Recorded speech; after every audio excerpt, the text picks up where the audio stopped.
So welcome back again. तो देखिए यहाँ पे हमारा चैप्टर नंबर 1 है, that chapter number 4 here, that is EMI and AC. तो ईएमआई एंड एसी हमारा जो चैप्टर है, it is our fourth chapter. And इस चैप्टर की अगर मैं बात करूँ, इस चैप्टर को मैं 3 पार्ट्स में फिनिश करूँगा। वन शॉट्स में अगेन पार्ट 3 आएंगे, यानी कि 3 वीडियो आएंगे इसके, वीडियो 1, वीडियो 2 एंड वीडियो 3। सो ये वाला जो पार्ट है, this will B part 1 of this video, EMI and AC. And यहाँ से आपको फ़िलहाल रेगुलर लेक्चर्स मिलेंगे। पहले हमारा ईएमआई एंड एसी होगा, क्लियर। देन हमारा नेक्स्ट चैप्टर होगा चैप्टर नंबर 5, दैट इज़ जो भी हमारा है। देन ऑप्टिक्स की अगर मैं बात करूँ, ऑप्टिक्स को फ़िलहाल मैं पेंडिंग रखूँगा। देन मैं आऊँगा चैप्टर नंबर 7, 8 एंड 9। 7 हमारा डिवल नेचर, अच्छा 8वां हमारा है एटम। देन यहाँ पे हमारा रहेगा लास्ट पे इलेक्ट्रॉनिक डिवाइस, यानी कि इन पे मैं स्विच करूँगा। फिर ऑप्टिक्स को, क्योंकि लंबा चौड़ा चैप्टर है, इसको हम अच्छे से देखेंगे। जितने भी वीडियो बनेंगे तो उनमें इसको मैं यूटिलाइज़ करूँगा। फिलहाल ये जो वीडियोस हैं या फिर ये जो चैप्टर्स हैं, ये आपको रेगुलर मिलेंगे। Chapter 7, 8, 9, chapter 4 and 5। चैप्टर 5 हमारा इलेक्ट्रोमैग्नेटिक वेव्स, तो ये चैप्टर्स आपको रेगुलर मिलेंगे फिलहाल। एंड अपने नोट्स बस आप बनाते जाओ। नाउ अगर मैं बात करूँ यहाँ पे इस चैप्टर के सिलेबस की, यहाँ पे भी कुछ ना कुछ रिड्यूस हुआ है। देखिए अगर हम इस चैप्टर के सिलेबस की बात करें, 2 पार्ट्स में डिवाइड है, 9 मार्क्स हैं हमारे पास टोटल। 2 पार्ट्स में ईएमआई, दूसरा यहाँ पे अल्टरनेटिंग करंट। ईएमआई जो कि हम इस वीडियो में देखेंगे। इलेक्ट्रोमैग्नेटिक इंडक्शन होता क्या है, फेरेडेज लॉज की हम बात करेंगे। 2 लॉ, इंड्यूस्ड ईएमएफ का होता है एंड इंड्यूस्ड करंट या फिर ईएमएफ। देन लेंज़ेस लॉ की हम बात करेंगे, सेल्फ एंड म्यूचुअल इंडक्शन की बात करेंगे। एंड इसमें हमारे पास कुछ टॉपिक्स यहाँ पे डिलीट भी हुए हैं, उनकी हम यहाँ पे बात नहीं करेंगे। जो भी डिलीटेड टॉपिक है हमारे, उनका बिल्कुल भी हम यहाँ पे जिक्र नहीं करेंगे। जो भी टॉपिक हमारे रहे हैं, फॉर एग्जांपल ईडी करंट हमारा होता था, ईडी करंट की मिनिमाइजेशन, देन चोक कॉयल वगैरह, वो इस चैप्टर में थे, उनको डिलीट किया गया है। या फिर अगर आप यहाँ पे एसी ऑसिलेशंस देखोगे, उसको भी डिलीट किया गया है। सो नेक्स्ट वीडियो में इस अल्टरनेटिंग करंट को मैं 2 पार्ट्स में फिनिश करूँगा, क्लियर। देन हम आएंगे इलेक्ट्रोमैग्नेटिक वेव्स पे, जो कि एक ही वीडियो में होगा। एंड इसमें हमारे पास कितने हैं, 3 मार्क्स यहाँ पे ऑब्जेक्टिव एंड 3 मार्क का क्वेश्चन ज़्यादा आने के चांस हैं, क्लियर। तो ईएमआई को यहाँ पे स्टार्ट करते हैं। नाउ बिफोर स्टार्टिंग यहाँ पे देखिए किस टाइप के क्वेश्चन आपसे पूछे जाते हैं आपके। ये मैंने आपके लास्ट 12 ईयर्स के पेपर्स लिए हैं। एंड किस टाइप से यहाँ पे सम अप है, किस टाइप के क्वेश्चन पूछे जाते हैं। यही क्वेश्चन आपसे नहीं पूछे जाएंगे, बट इस टाइप से लैंग्वेज रहती है क्वेश्चन की। देखिए लेंज़ेस लॉ क्या होता है, then what do you understand by self induction, define coefficient of self induction. अच्छा, derive expression for coefficient of self induction, किसका, सोलिनॉइड का। आरएमएस वैल्यू क्या होता है, इंपीडेंस क्या होती है हमारे पास, एवरेज ट्रू पावर की डेरिवेशन, जो कि लंबी चौड़ी डेरिवेशन है। Transformer, AC generator, again transformer and AC generator दोनों आपके सिलेबस में है। देन अगर मैं शॉर्ट आंसर टाइप क्वेश्चन की बात करूं, देखिए Faraday's laws, eddy current and its minimisation, deleted topic, clear, ये है डिलीटेड टॉपिक हमारा। Then factors on which coefficient of self induction depends. अच्छा, यहाँ पे डिस्टिंग्विश करिए एवरेज एंड आरएमएस वैल्यू को, relation between average and RMS value, resonance in LCR circuit, clear. अच्छा, resistance, reactance and impedance, LC oscillation delete किया गया है। चोक coil, again इसको भी डिलीट किया गया है। देन न्यूमेरिकल पूछे जाते हैं यहाँ पे, inductive reactance and capacitive reactance के ऊपर न्यूमेरिकल्स को ऑलरेडी मैंने कवर कराया हुआ है बोर्ड एग्जाम के। आप प्ले लिस्ट में जाइए, वहाँ पे आपको न्यूमेरिकल्स मिलेंगे। सो चलिए अपने वीडियो को यहाँ पे स्टार्ट करते हैं। Now magnetic flux, magnetic flux हमारा क्या होता है, क्लियर। सो बेसिक हैं, बिल्कुल नोट्स को अच्छे से मेंटेन करिए, आपके बोर्ड के हिसाब से हैं, क्लियर। इस हिसाब से डिज़ाइन किया है कि आपको फुल मार्क्स मिलेंगे आपके बोर्ड में, बस आपको नोट्स मेंटेन करने एंड ज़्यादा से ज़्यादा प्रैक्टिस आपको करनी होगी, क्लियर। एंड ये सब चीज़ें ऑलरेडी आपने साल भर पढ़ी होंगी। यहाँ पे मैं कोशिश कर रहा हूँ कि आपका अच्छे से रिवाइज हो जाए एंड आपके नोट्स अच्छे से मेंटेन हो जाए, क्लियर। नाउ देखिए मैग्नेटिक फ्लक्स, मैग्नेटिक फ्लक्स हमारे पास क्या होता है। फॉर एग्जांपल मेरे पास यहाँ पे है कोई शेप, क्लियर, ये मेरे पास है कोई शेप या फिर कोई बॉडी है मेरे पास। एंड लेट, ये बॉडी कौन सी मैंने ली है, uniform body, clear, uniform body यहाँ पे। अब ये जो यूनिफॉर्म बॉडी है मेरे पास, इसके थ्रू यहाँ पे लेट मैग्नेटिक फील्ड कुछ यूँ जा रही है, क्लियर, मैग्नेटिक फील्ड कुछ यूँ जा रही है। इस बॉडी या फिर इस शेप का कुछ ना कुछ अपना एरिया होगा, क्लियर। एंड ये है इसका normal vector. You all know that normal हमारे पास क्या होता है, नॉर्मल हमेशा एक सरफेस के ऊपर परपेंडिकुलर होता है हमारे पास, क्लियर। सो इस टाइप से हमारे पास एक गिवन शेप है। नाउ मैग्नेटिक फ्लक्स की अगर मैं बात करूँ, मैग्नेटिक फ्लक्स होता क्या है, magnetic flux linked with a given surface area, clear, ये जो सरफेस एरिया यहाँ पे हमारा बन रहा है is defined as total number of magnetic field lines passing through the given surface normally, clear, वो वाली फील्ड लाइंस आपको लेनी है जो कि नॉर्मली पास कर रही है सरफेस को, बस उन्हीं को आपको लेना है, क्लियर, ये आपको ध्यान में रखना है, किन को लेना है आपको। फॉर एग्जांपल अगर मेरी जो मैग्नेटिक फील्ड है वो कुछ यूँ होती, क्लियर, मेरी जो मैग्नेटिक फील्ड है वो कुछ यूँ होती, क्लियर, सो ये यहाँ पे इंक्लूड नहीं होती। सो मैग्नेटिक फ्लक्स सिंपली होता है कि कितनी total number of magnetic field lines, कितनी total number of magnetic field lines एक सरफेस के थ्रू नॉर्मली जा रही हैं, सो उसी को हम बोलते हैं मैग्नेटिक फ्लक्स। क्या बोलते हैं हम, मैग्नेटिक फ्लक्स। फॉर एग्जाम्पल यहाँ पे देखिए, अगर मैं मैग्नेटिक फ्लक्स की बात करूँ, यहाँ पे देखिए ये मेरे पास है यहाँ पे कोई गिवन शेप, क्लियर, अच्छा चलिए ऐसे लेते हैं इसको, ये मेरे पास यहाँ पे कोई गिवन शेप है, क्लियर, एंड इस शेप का जो एरिया मेरे पास है इट इज़ ए यहाँ पे, क्लियर, इस शेप का जो एरिया मेरे पास है यहाँ पे इट इज़ ए यहाँ पे। लेट मेरे पास जो मैग्नेटिक फील्ड है वो कुछ यूँ लग रही है, क्लियर, एंड ये यहाँ पे है इस फील्ड का नॉर्मल वेक्टर यहाँ पे, या फिर नॉर्मल ही आप बोलिए, ये क्या है हमारा नॉर्मल यहाँ पे, इस शेप का नॉर्मल यहाँ पे, एंड मेरे पास जो मैग्नेटिक फील्ड लग रही है वो लग रही है बी यहाँ पे, या फिर मैग्नेटिक फील्ड लाइन्स बी यहाँ पे, एंड लेट ये जो मैग्नेटिक फील्ड है ये किसी एंगल थीटा पे लग रहा है, क्लियर, देयरफॉर इसके दो कंपोनेंट्स होंगे, एंड एक वाला कंपोनेंट हमारा कौन सा होगा, एक होगा यहाँ पे कॉस वाला कंपोनेंट, दूसरा होगा यहाँ पे साइन वाला कंपोनेंट। सो देखिए यहाँ पे ये वाला जो कंपोनेंट होगा ये क्या होगा हमारा, ये होगा यानी कि थीटा के अलोंग ये होगा हमारा बी कॉस थीटा, क्लियर, इसको हम बोलेंगे B cos theta, and then दूसरे कंपोनेंट की अगर मैं बात करूँ, ये जो कंपोनेंट होगा हमारा ये होगा बी साइन थीटा, क्लियर, ये कितना होगा हमारा बी साइन थीटा। नाउ देखिए आपको कौन सा कंपोनेंट लेना है यहाँ पे मैग्नेटिक फील्ड का, वो component that is parallel to normal या फिर पैरेलल टू सरफेस, यानी कि कौन सा आएगा, बी कॉस थीटा वाला आएगा यहाँ पे। देयरफॉर अगर मैं डिफाइन करूँ, क्लियर, फिगर आपने बनाई होगी, नाउ अगर मैं मैथमेटिकली डिफाइन करूँ मैग्नेटिक फ्लक्स को, सो मैं बोलूँगा यहाँ पे जो फ्लक्स होगा हमारा फाई, क्लियर, सो ये किसके बराबर होगा, ये हमारे पास होगा टोटल मैग्नेटिक फील्ड कितनी निकल रही है यहाँ पे नॉर्मली, क्लियर, वो वाली मैग्नेटिक फील्ड या फिर मैग्नेटिक फील्ड लाइन्स जो कि नॉर्मली यहाँ पे आ रही हैं हमारे पास, वो कौन सा कंपोनेंट होगा, वो होगा हमारे पास बी कॉस थीटा वाला कंपोनेंट, क्लियर, इनटू हमारे पास एरिया जो यहाँ पे है, क्लियर, इनटू हमारे पास जो एरिया यहाँ पे है, सो इसी को हम बोलते हैं फ्लक्स, क्लियर, इसी को हम क्या बोलते हैं flux. So it is simply number of magnetic field lines passing the surface normally, यानी कि एक पर्टिकुलर सरफेस एरिया से कितनी मैग्नेटिक फील्ड लाइन्स हमारे पास थ्रू होके जा रही हैं, सो इसी को हम बोलते हैं फ्लक्स। क्या बोलते हैं हम, फ्लक्स या फिर मैग्नेटिक फ्लक्स आप बोलिए। सो अगर मैं इसको थोड़ा सिंप्लीफाई करूँ, आई कैन राइट जो हमारे पास फ्लक्स है फाई, ये किसके बराबर बनेगा, ये बनेगा बी ए कॉस थीटा, कितना बनेगा B A cos theta. So this is the general equation, clear, एक यूनिफॉर्म बॉडी के लिए जो फ्लक्स हमारे पास होता है it is B A cos theta. So आपको कॉस थीटा यहाँ पे दिख रहा है, सो कौन सा प्रोडक्ट लगेगा, वेक्टर वाला, सो यहाँ पे लगेगा dot product, so it will be equal to B dot A, clear, it will be equal to B dot A, clear, so it will be equal to B dot A, या फिर आप इसको ऐसे रखिए यहाँ पे ब्रैकेट में, clear, so this is the flux, so ये हमारे पास होता है फ्लक्स। अब देखिए अगर हमारे पास n नंबर ऑफ टर्न्स होंगे, क्लियर, अच्छे से आप नोट्स बनाएंगे, अगर हमारे पास कॉयल में मेरे पास कोई कॉयल है या फिर कोई कंडक्टर है एंड इसमें हमारे पास यहाँ है n number of turns, n number of turns, n number of turns, so उसके लिए जो फ्लक्स होता है इट इज़ सिंपली जो फ्लक्स होगा हमारे पास मैग्नेटिक फ्लक्स फाई, ये हमारे पास होगा n B A cos theta, n B A cos theta. So this is the equation. So flux हमारे पास जो होता है it is N B A cos theta. So ये किसके लिए हमने कैलकुलेट किया, यहाँ पे यूनिफॉर्म शेप के लिए। नाउ बात करेंगे हम किसकी, यहाँ पे नॉन यूनिफॉर्म शेप की, क्लियर, बात करेंगे हम यहाँ पे नॉन यूनिफॉर्म शेप की, क्लियर, अच्छे से ध्यान में रखिएगा नॉन यूनिफॉर्म शेप।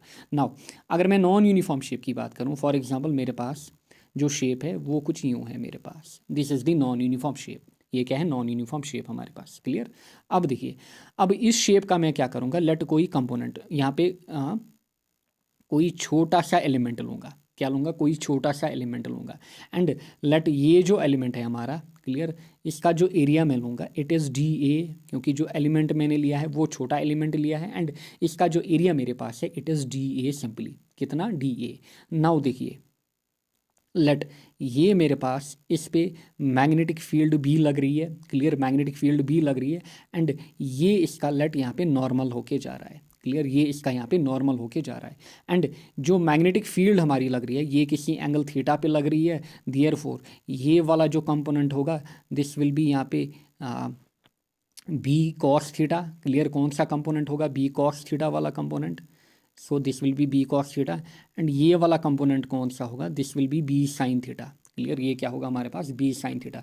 देयरफॉर अगर मैं छोटी सरफेस के लिए फ्लक्स निकालूं, वो कौन सा फ्लक्स होगा, छोटा फ्लक्स, इसको मैं लिखूंगा देयरफॉर डी फाई मेरे पास किसके बराबर होगा, अभी हमने देखा वो मैग्नेटिक फील्ड आपको लेनी है जो कि पैरेलल, जो कि नॉर्मल टू सरफेस लग रही है, क्लियर, देयरफॉर वो कौन सी होगी यहाँ पे, it will be B cos theta into area यहाँ पे स्मॉल एलिमेंट का कितना, डी ए यहाँ पे, so this will be equal to B D A cos theta, and you all know that जब भी हमारे पास एक छोटा कंपोनेंट हो, एक इरेगुलर शेप हो, फिर हमें अगर टोटल कुछ भी निकालना हो तो हमेशा हम क्या करते हैं, इंटीग्रेशन करते हैं, क्लियर, हमेशा हम क्या करते हैं, इंटीग्रेशन करते हैं, और I can write it as B dot D A, ये किसके बराबर होगा हमारा, बी डॉट डी ए के बराबर। देयरफॉर अगर मैं टोटल फ्लक्स निकालूं, total magnetic flux, total magnetic flux, अगर मैं यहाँ से टोटल मैग्नेटिक फ्लक्स निकालूं, अच्छा, टोटल मैग्नेटिक फ्लक्स फाई हमारे पास कितना होगा, integration of D phi, so this will be integration of D phi, and D phi ऊपर हमने निकाला है B dot D A, so this will be simply जो टोटल फ्लक्स होगा it will be integration of B dot D A, integration of B dot D A, so this is the total flux किसके लिए, एक non uniform shape के लिए, clear, B dot D ए, और you can write it as this will be equal to integral B dot D A cos theta, clear, B dot D A cos theta, समझ में आया होगा, clear, काफ़ी simple है, basic है, ऐसे आपको लिखना होगा, क्लियर, ऐसे आपको लिखना होगा, काफ़ी अच्छे से लिखना होगा, clear, B dot D A cos theta, clear, B dot D A cos theta. Now next हम बात करेंगे यहाँ पे टाइप्स ऑफ फ्लक्स की, नेक्स्ट हम बात करेंगे types of flux, types of flux काफ़ी सिंपल है, आपके एग्जाम में भी पूछा जाए, क्लियर, सो दो टाइप के फ्लक्स हमारे, तीन टाइप के फ्लक्स हमारे पास हैं, क्लियर, डायरेक्ट आपकी बुक में लिखा हुआ है, positive flux, negative and zero flux, so positive flux, then negative flux and zero flux, किस पे डिपेंड करेगा, यहाँ पे कॉस थीटा के ऊपर डिपेंड करेगा, जीरो फ्लक्स, क्लियर। अच्छा, अब देखिए पॉजिटिव फ्लक्स, पॉजिटिव फ्लक्स हमारे पास कब होगा, क्योंकि हमारे पास अगर आप फाई देखोगे, फाई हमारे पास किसके बराबर है, B A cos theta, clear, B A cos theta के बराबर, सो पॉजिटिव अगर वैल्यू आएगा, नेगेटिव वैल्यू आएगा, जीरो वैल्यू आएगा, ये किस पे डिपेंड करेगा, कॉस ऑफ थीटा पे, clear, we all know that अगर हमारे पास जो थीटा है it is less than 90 degree, clear, so cos 90 के नीचे, क्लियर, कॉस 90 के नीचे जो हमारे पास वैल्यूज़ आते हैं वो क्या आते हैं, पॉजिटिव वैल्यूज़, एंड अगर हमारे पास थीटा जो है it is greater than 90 degree, so ये नेगेटिव वैल्यूज़ आएंगे, एंड अगर हमारे पास जो थीटा है it is equal to 90 degree, तब उस कंडीशन में हमारे पास जीरो फ्लक्स होगा, क्लियर, उस कंडीशन में हमारे पास जीरो फ्लक्स होगा, and you all must be knowing हमारे पास जो कॉस का ग्राफ होता है इट इज़ लाइक दिस, ये हमारे पास होता है कॉस का ग्राफ, क्लियर, यहाँ से आप ये वैल्यूज़ निकाल सकते हो, क्लियर, यहाँ से आप ये वैल्यूज़ निकाल सकते हो ईजिली, दिस इज़ 90 डिग्री, ये वाला जो वैल्यू है it is at 90 degree, this is at 0 degree, ये है 1 यहाँ पे वैल्यू, एंड यहाँ से है -1, क्लियर, यहाँ से है -1, सो कॉस 90 जो हमारे पास होता है इट इज़ 0, क्लियर, सो इस हिसाब से आप लिखोगे टाइप्स ऑफ फ्लक्स भी, क्लियर। नाउ नेक्स्ट हम बात करेंगे कि dependence of flux, dependence of flux, dependence of flux, जो फ्लक्स हमारे पास होता है मैग्नेटिक फ्लक्स किन चीज़ों पे डिपेंड होता है, सो अभी हमने देखा जो फ्लक्स हमारे पास होता है it is equal to B A cos theta, clear, B A cos theta, ऐसे ऑब्जेक्टिव आपके बोर्ड में पूछे जाते हैं, clear, B A cos theta, so यहाँ पे पहला किस पे डिपेंड कर रहा है, क्लियरली आपको दिख रहा है मैग्नेटिक फील्ड के ऊपर डिपेंड कर रहा है, so it depends on, clear, यानी कि इट डिपेंड्स ऑन, ऐसे हम लिखेंगे, ऐसे हम लिखेंगे, it depends on, depends on, पहला पहला क्या है हमारे पास, बी, यानी कि मैग्नेटिक फील्ड या फिर मैग्नेटिक इंडक्शन, मैग्नेटिक फील्ड या फिर मैग्नेटिक इंडक्शन। क्लियर। दूसरा दूसरा यहाँ पे हमारे पास एरिया। क्लियर। एरिया, एरिया किसका, लूप का, कॉइल का। क्लियर। या फिर कंडक्टर का। तीसरा हमारे पास किसके ऊपर, थीटा के ऊपर। थीटा मीनिंग एंगल, और आप कह सकते हो ओरिएंटेशन के ऊपर। क्लियर। यानी कि किस ओरिएंटेशन पे आपने कॉइल को रखा है, इन चीज़ों पे डिपेंड करेगा हमारा फ्लक्स। तो ये ऑब्जेक्टिव्स आपके बोर्ड में पूछे जाते हैं, या फिर 1 मार्क का क्वेश्चन पूछा जाएगा। ऐसे ही बोर्ड के क्वेश्चन आपसे पूछे जाते हैं। आपने सब पढ़ा होता है, बस ये आपको पता होना चाहिए कि एग्ज़ाम में पैटर्न जो रहता है या फिर एग्ज़ाम में क्वेश्चन जो पूछे जाते हैं वो कैसे पूछे जाते हैं। क्लियर। सो देयरफॉर जो फ्लक्स हमारे पास होता है वो इन चीज़ों पर डिपेंडेंट होता है। एंड आगे जाकर हम बात करेंगे कि जो फ्लक्स हमारे पास होता है, फ्लक्स को चेंज करने के कितने तरीके हमारे पास होते हैं। तो यही तरीके हमारे पास होते हैं, मैग्नेटिक फील्ड को चेंज करना, यानी कि मैग्नेटिक इंडक्शन को चेंज करना, एरिया को चेंज करना, ओरिएंटेशन को चेंज करना, हम फ्लक्स को चेंज कर सकते हैं। क्लियर। आई होप आपको अच्छे से समझ में आ रहा होगा। नेक्स्ट हम बात करेंगे यूनिट्स एंड डायमेंशन की। यहाँ पे देखिए यूनिट्स एंड डायमेंशन। अब देखिए यहाँ पे सो फ्लक्स हमने देखा, कौन सा ला यहाँ पे और ओबे कर रहा है, वेक्टर्स का। सो ये यहाँ पे डॉट प्रोडक्ट को ओबे कर रहा है। देयरफॉर जो फ्लक्स हमारे पास है ये किस टाइप की क्वांटिटी होगी। क्वांटिटी की अगर मैं बात करूँ, जो फ्लक्स हमारे पास होता है it is a scalar quantity. ये हमारे पास होती है स्केलर क्वांटिटी, क्योंकि इट ओबेज, क्योंकि ये क्या ओबे कर रहा है, इट ओबेज डॉट प्रोडक्ट। ये किसको ओबे कर रहा है, डॉट प्रोडक्ट को ओबे कर रहा है। Clear. Now SI unit, unit and dimension. Unit की अगर हम बात करें, क्लियर, स्पेशली एसआई यूनिट की हम बात करेंगे। पहले यहाँ पे हम एसआई यूनिट की बात करेंगे। क्लियर। SI unit. अब देखिए फ्लक्स जो हमारे पास होता है इट इज़ किसके बराबर, बी डॉट ए। क्लियर। अच्छा, कॉस थीटा भी अगर मैं लेता, क्योंकि थीटा का थीटा के लिए हमारे पास डायमेंशन वगैरह नहीं होते हैं, so simply B dot A मैं इसको लूँगा।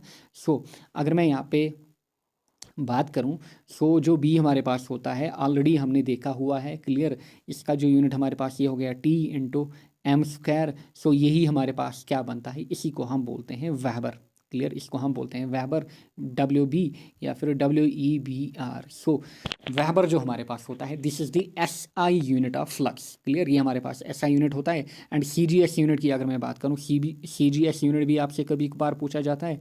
अगर मैं सी जी एस यूनिट की बात करूँ, सी जी एस यूनिट हमारे पास सिंपल होता है, कौन, मैक्सवेल। इसका सी जी एस यूनिट को हम क्या बोलते हैं यहाँ पे, मैक्सवेल एंड वेबर के बीच आपको रिलेशन पता होनी चाहिए। आपको ये पता होना चाहिए जो हमारे पास एक वेबर होता है।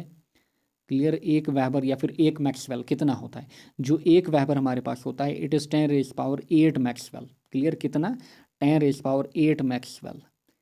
या फिर अगर आपको एक मैक्सवेल निकालना होगा वो कितना होगा, वो होगा 10⁻⁻8 वेबर। क्लियर। 10⁻⁻8 वेबर। अच्छा, देयरफॉर जो मैक्सवेल हमारे पास होगा, मैक्सवेल को हम ऐसे भी बोल सकते हैं, जो मैक्सवेल हमारे पास होता है इट इज़ टी की जगह यहाँ पे जी यानी कि गॉस। अच्छा, देन एम की जगह यहाँ पे सी एम यानी कि सेंटीमीटर स्क्वायर। क्लियर। इसको भी हम मैक्सवेल बोलेंगे।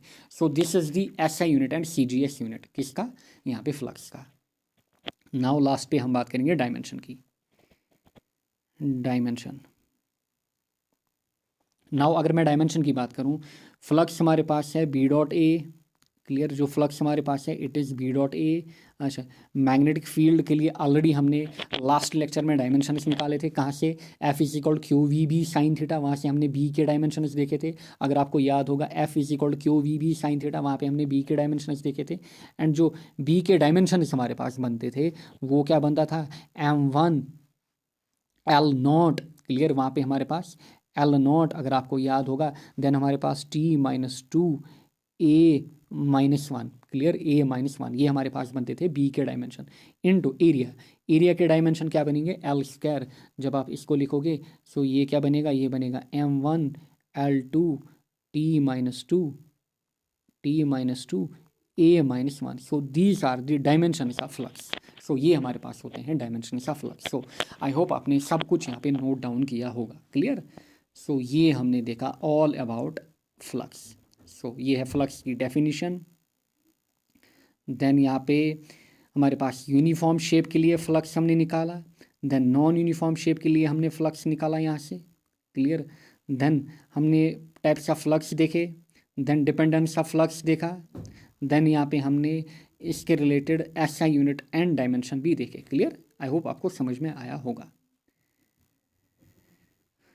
नाउ आगे हम बात करेंगे नेक्स्ट यहाँ पे इलेक्ट्रोमैग्नेटिक इंडक्शन की। क्लियर, इलेक्ट्रोमैग्नेटिक इंडक्शन होता क्या है? देखिए, इलेक्ट्रोमैग्नेटिक इंडक्शन की डेफिनेशन की अगर मैं बात करूँ, क्लियर, इलेक्ट्रोमैग्नेटिक इंडक्शन की डेफिनेशन की अगर मैं बात करूँ, जब भी हमारे पास जो मैग्नेटिक फ्लक्स होता है जो कि लिंक्ड रहता है किसके साथ, एक कॉइल के साथ, या फिर मैं बोलूँगा एक क्लोज्ड सर्किट, चाहे मैं कॉइल बोलूँ या फिर क्लोज्ड सर्किट, यहाँ पे आप मानोगे one and the same thing. Clear, अच्छा, जब ये चेंज होता है, जब भी हमारा जो फ्लक्स होता है ये चेंज होता है with respect to time. Clear, with respect to time जो हमारा फ्लक्स है वो अगर चेंज होता है, सो होता क्या है, इस कॉइल में या फिर इस सर्किट में एक ईएमएफ या फिर करंट इंड्यूस होती है। क्लियर, एक ईएमएफ या फिर करंट इंड्यूस होती है, एंड इस फिनोमेना को हम क्या बोलते हैं, इसी फिनोमेना को हम बोलते हैं इलेक्ट्रोमैग्नेटिक इंडक्शन। यानी कि एक कॉइल में, अगर ये मेरे पास कॉइल है, इस कॉइल में यहाँ पे करंट इंड्यूस करना या फिर ईएमएफ इंड्यूस करना किसके कारण,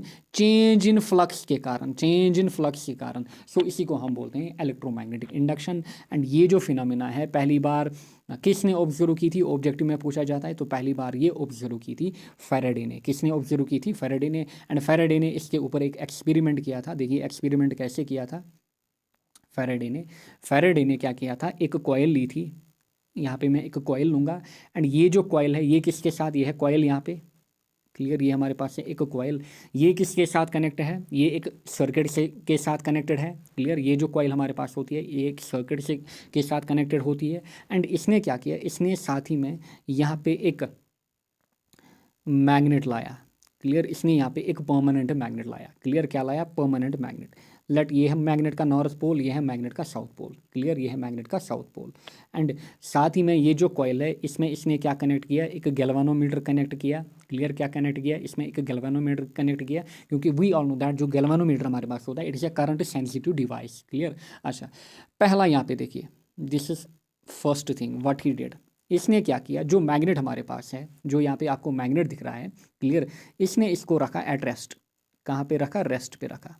क्लियर, जब इसने इसको रेस्ट पे रखा, वी ऑल नो दैट जो वेलोसिटी होती है किसी भी ऑब्जेक्ट की एट रेस्ट वो कितनी होती है, ज़ीरो। सो इस कंडीशन में जो ये मैग्नेट होगा इसकी अपनी फील्ड होगी, क्योंकि हमारे पास मैग्नेटिक फील्ड कहाँ से निकलती है, नॉर्थ से, एंड किधर की ओर जाती है, साउथ की ओर। सो इसकी जो मैग्नेटिक फील्ड बी होगी वो कितनी होगी, वो कांस्टेंट होगी, क्योंकि वो चेंज ही नहीं हुई, अब अगर मैग्नेटिक फील्ड कांस्टेंट होगी, देयरफॉर जो फ्लक्स हमारे पास होगा वो भी कितना होगा, वो भी कांस्टेंट होगा, क्योंकि फ्लक्स जो हमारे पास होता है वो डिपेंडेंट होता है किसके ऊपर, मैग्नेटिक फील्ड के ऊपर भी। देयरफॉर जो यहाँ पे करंट होगी, there will be no current induced in the coil. So इस कंडीशन में जो करंट होगी वो कितनी होगी, जीरो होगी। क्लियर, ये मैं फैराडे की एक्सपेरिमेंट की बात कर रहा हूँ, आगे भी ये आपको हेल्प करेगा जब हम लेंस लॉ पढ़ेंगे। क्लियर, सो इसको अच्छे से ध्यान में देखिए। सो दिस इज दी पहला इसने क्या किया। क्लियर, सो एक मैग्नेट को लिया, कॉइल को लिया, कॉइल के साथ एक सर्किट या फिर गैल्वानोमीटर कनेक्ट किया, देन यहाँ पे कॉइल को रेस्ट पे रखा, देयरफॉर वेलोसिटी जीरो, देयरफॉर जो मैग्नेटिक फील्ड होगी इस मैग्नेट की वो बिल्कुल कांस्टेंट रहेगी। अगर मैग्नेटिक फील्ड कांस्टेंट रहेगी, फ्लक्स कांस्टेंट रहेगा, क्योंकि फाई हमारे पास होता है B A cos theta, therefore I will be zero in the coil. Now अब दूसरी कंडीशन में इसने किया। क्लियर, यही कॉइल है हमारे पास, कॉइल हमारे पास सेम है। क्लियर, कॉइल वही हमारे पास। अब इसने क्या किया, जो मैग्नेट है, क्लियर, जो मैग्नेट है इसने इसको इसके पास लाया। क्लियर, ये है direction of movement of magnet. Clear, ये है हमारे पास direction of movement of magnet. This is north pole and this is south pole. यहाँ पे clear, this is north pole and this is south pole. And हमारे पास क्या है, जो यहाँ पे कॉइल है इसमें क्या कनेक्टेड है, हमारे पास एक गैल्वानोमीटर कनेक्टेड है यहाँ पे। सो गैल्वानोमीटर जो है ये इस टाइम क्या शो करेगा, ये इस टाइम डिफ्लेक्शन शो करेगा। क्लियर, ये जो गैल्वानोमीटर हमारे पास है ये इस टाइम क्या करेगा, डिफ्लेक्शन शो करेगा, जिसका मतलब ये हुआ अगर इसने कुछ वेलोसिटी किस में लाई, मैग्नेट में लाई, जो हमारे पास बार मैग्नेट है। क्लियर, सो ये जो मैग्नेट है ये किसकी तरफ मूव कर रहा है, कॉइल की तरफ मूव कर रहा है यहाँ पे। देयरफॉर इस कंडीशन में इसने क्या ऑब्जर्व किया, इसने ये ऑब्जर्व किया जो मैग्नेटिक फील्ड है वो बढ़ रहा है। क्लियर, जो मैग्नेटिक फील्ड है वो बढ़ रहा है। क्लियर, क्योंकि यू ऑल नो दैट जब आप दो चीज़ों को, दो मैग्नेटिक चीज़ों को आपस में करीब लाओगे सो मैग्नेटिक फील्ड जो है वो इंक्रीज हो जाएगी। अगर मैग्नेटिक फील्ड इंक्रीज हो रही है फ्लक्स चेंज होगा, एंड फ्लक्स जो हमारा है वो इंक्रीज होगा इस टाइम, क्लियर, वो इंक्रीज होगा यानी कि फ्लक्स चेंज हुआ, एंड चेंज हुआ कैसा हुआ, इंक्रीज हुआ। देयरफॉर इस कंडीशन में जो आई होगा that will be induced, current induce होगी या फिर ईएमएफ इंड्यूस होगा। देयरफॉर मैं बोलूँगा इस कंडीशन में जो करंट होगी that will not be equal to zero, कुछ ना कुछ करंट इंड्यूस होगी, कुछ ना कुछ ईएमएफ इंड्यूस होगा, किसमें, इस कॉइल में इंड्यूस होगा, यानी कि इसमें क्या हुई, यहाँ पे करंट इंड्यूस हुई, क्लियर, इसमें करंट यहाँ पे इंड्यूस हुई। नाउ तीसरी कंडीशन, थर्ड वन में इसने क्या किया, यही कॉइल हमारे पास है, क्लियर, यही कॉइल हमारे पास है, एंड अब इसने क्या किया, जो मैग्नेट हमारे पास है, क्लियर, मैग्नेट को इसने क्या किया, इससे दूर लिया, क्लियर, मैग्नेट को इसने क्या किया, इसने लिया इस time away from the coil, clear, ये इसको अवे फ्रॉम कॉइल ले रहा है। सो होगा क्या इस टाइम, अगेन जो मैग्नेटिक फील्ड होगी उसमें चेंज आएगी, एंड मैग्नेटिक फील्ड इस टाइम डिक्रीज होगी। अगर मैग्नेटिक फील्ड में चेंज आई, फ्लक्स में चेंज आएगा, देयरफॉर फ्लक्स क्या होगा, फ्लक्स भी डिक्रीज हुआ, चेंज तो हो रहा है ना, चाहे डिक्रीज हो इंक्रीज हो बट चेंज हो रहा है। सो अगेन इस टाइम ईएमएफ या फिर करंट इंड्यूस होगी, देयरफॉर आई विल राइट जो करंट होगी that will not be equal to zero in the coil, therefore current will be induced या फिर EMF will be induced in the coil. So इस हिसाब से इसने अपने एक्सपेरिमेंट को प्रूव किया। सो ये चीज़ें आप ध्यान में रखोगे, क्लियर, यही होता है हमारे पास electromagnetic induction, clear, electromagnetic induction. Now Faraday's laws of electromagnetic induction very important from exam point of view, clear, 3 mark का क्वेश्चन आपसे पूछा जाता है, क्लियर, या फिर 2 मार्क का क्वेश्चन या फिर 1 मार्क का भी क्वेश्चन स्टेटमेंट। देखिए अगर मैं फैराडेज लॉज की बात करूँ, पहला लॉ सिंपल लॉ है, क्या कहता है, ये कहता है कि whenever there is change in magnetic flux, जब भी हमारा फ्लक्स जो है वो चेंज हो रहा है, क्लियर, चाहे हमारा फ्लक्स इंक्रीज हो रहा है या फिर हमारा फ्लक्स डिक्रीज हो रहा है, बट चेंज इन फ्लक्स हो रहा है, क्लियर, लिंक्ड विद अच्छा लिंक्ड विद द कॉइल, यहाँ पे लिखिए लिंक्ड विद द कॉइल या फिर linked with the circuit, linked with the coil या फिर linked with the circuit with respect to, अच्छा with respect to time, for a coil or a circuit an EMF is induced in it and remains in it till change in flux takes place, यानी कि एक EMF induce होता है या फिर एक current induce होती है इसमें कॉइल में या फिर सर्किट में, कब तक होता है, जब तक ना चेंज इन फ्लक्स ओकर करे, यानी कि जब तक ना चेंज इन फ्लक्स ओकर करे तब तक ये इसमें रहता है, जो अभी हमने यहाँ पे देखा। सो फ्लक्स चेंज होने के कारण, फ्लक्स चेंज होने के कारण किसके साथ, टाइम के साथ ईएमएफ या फिर करंट इंड्यूस होती है सर्किट में या फिर कॉइल में, क्लियर। सो इस चीज़ का आप ध्यान रखोगे, यही हमारे पास है first law of Faraday. Next second law की अगर मैं बात करूं, अब ईएमएफ की बात कर रहा है, सेकंड लॉ में ये ईएमएफ की बात कर रहा है, पहले लॉ में बेसिकली ये ईएमआई की बात कर रहा था, इलेक्ट्रोमैग्नेटिक इंडक्शन की। सेकंड लॉ में ये बात करता है किसके रिगार्डिंग, ईएमएफ के, जो ईएमएफ यहाँ पे इंड्यूस हुआ या फिर करंट इंड्यूस हुई। अब ये बोल रहा है कि इसकी रिलेशन क्या है किसके साथ, फ्लक्स के साथ। So this is the second law. Second law बोलता है ईएमएफ इंड्यूस्ड या फिर current induced is directly proportional to rate of change of flux, clear. Therefore second law हमारे पास क्या बोलता है, ये बोलता है जो ईएमएफ हमारे पास है it is directly proportional to rate of change of flux, rate of change of flux यानी कि d phi by D t, यानी कि डिफरेंशियल कोफिशिएंट यहाँ पे d phi by D t, यानी कि ई जो हमारे पास है it is directly proportional to d phi by D t.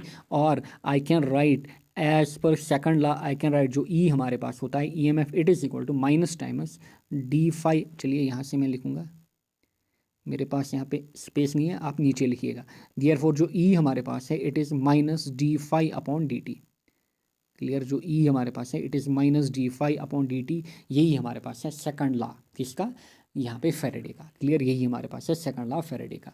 अच्छा नेगेटिव साइन यहाँ पे क्या इंडिकेट करता है, it is simply indicating the direction of EMF, की ईएमएफ या फिर इंड्यूस्ड ईएमएफ किस डायरेक्शन में यहाँ पे इंड्यूस होगा, क्लियर, जो ओरिजिनल करंट हमारे पास है इसके अपोजिट में यहाँ पे क्या होता है, यहाँ पे जो ईएमएफ हमारा वो इंड्यूस होता है। So it is simply indicating the direction, negative sign indicators यहाँ पे indicators the direction of EMF, clear. अच्छा अब अगर हमारे पास कॉइल है जिसके पास n नंबर ऑफ टर्न्स हैं, सो इस कंडीशन में जो ईएमएफ होगा हमारा this will be simply E is equal to minus N D phi upon D T, clear, minus N D phi upon D T. So ये हमारे पास है second law of Faraday, clear, ये हमारे पास है second law of Faraday. And अगर आपसे बोले करंट निकालो, अगर आपसे बोले करंट निकालो, क्योंकि इसके ऊपर भी बेसिक न्यूमेरिकल्स आते हैं आपके नीट या फिर अदर एग्जाम्स में या फिर आपके बोर्ड में भी आ सकता है। क्लियर। सो अगर आपको बोलेगा करंट इन दी कॉइल को, दियर फोर करंट के लिए इक्वेशन हमने ऑलरेडी चैप्टर नंबर 2 में पढ़ी थी। आई हमारे पास होता था ई अपॉन आर, जो ई हमारे पास है it is simply N D phi upon D T. ये किसके लिए, अगर हमारे पास एन नंबर ऑफ टर्न्स हैं, अगर एन नहीं है so you will write D phi upon D T upon में यहाँ पे R. So this is I. ये हमारे पास है करंट की इक्वेशन। क्लियर, समझ में आया होगा। Clear. So these are the 2 laws of Faraday. पहला लॉ क्लियर, ये है दूसरा लॉ यहाँ पे। क्लियर, सिंपल भाषा में। नाउ क्वेश्चन देखते हैं इसके ऊपर, simple basic numerical. Clear, simple basic numerical already जो कॉम्पिटिटिव एग्जाम है इनमें आया हुआ है। क्लियर, एंड आपके बोर्ड में भी इस न्यूमेरिकल के आने के चांस हैं। क्लियर, वही क्वेश्चन मैं आपको करा रहा हूँ जिनके आने के चांस हैं। अदरवाइज न्यूमेरिकल्स मैंने वीडियो में कराए हैं इस चैप्टर के ऑलरेडी, आप देखिएगा उनको। क्लियर, उसको भी मैं प्ले लिस्ट में डालूंगा। क्लियर। अच्छा देखिए क्वेश्चन क्या है, ए कॉयल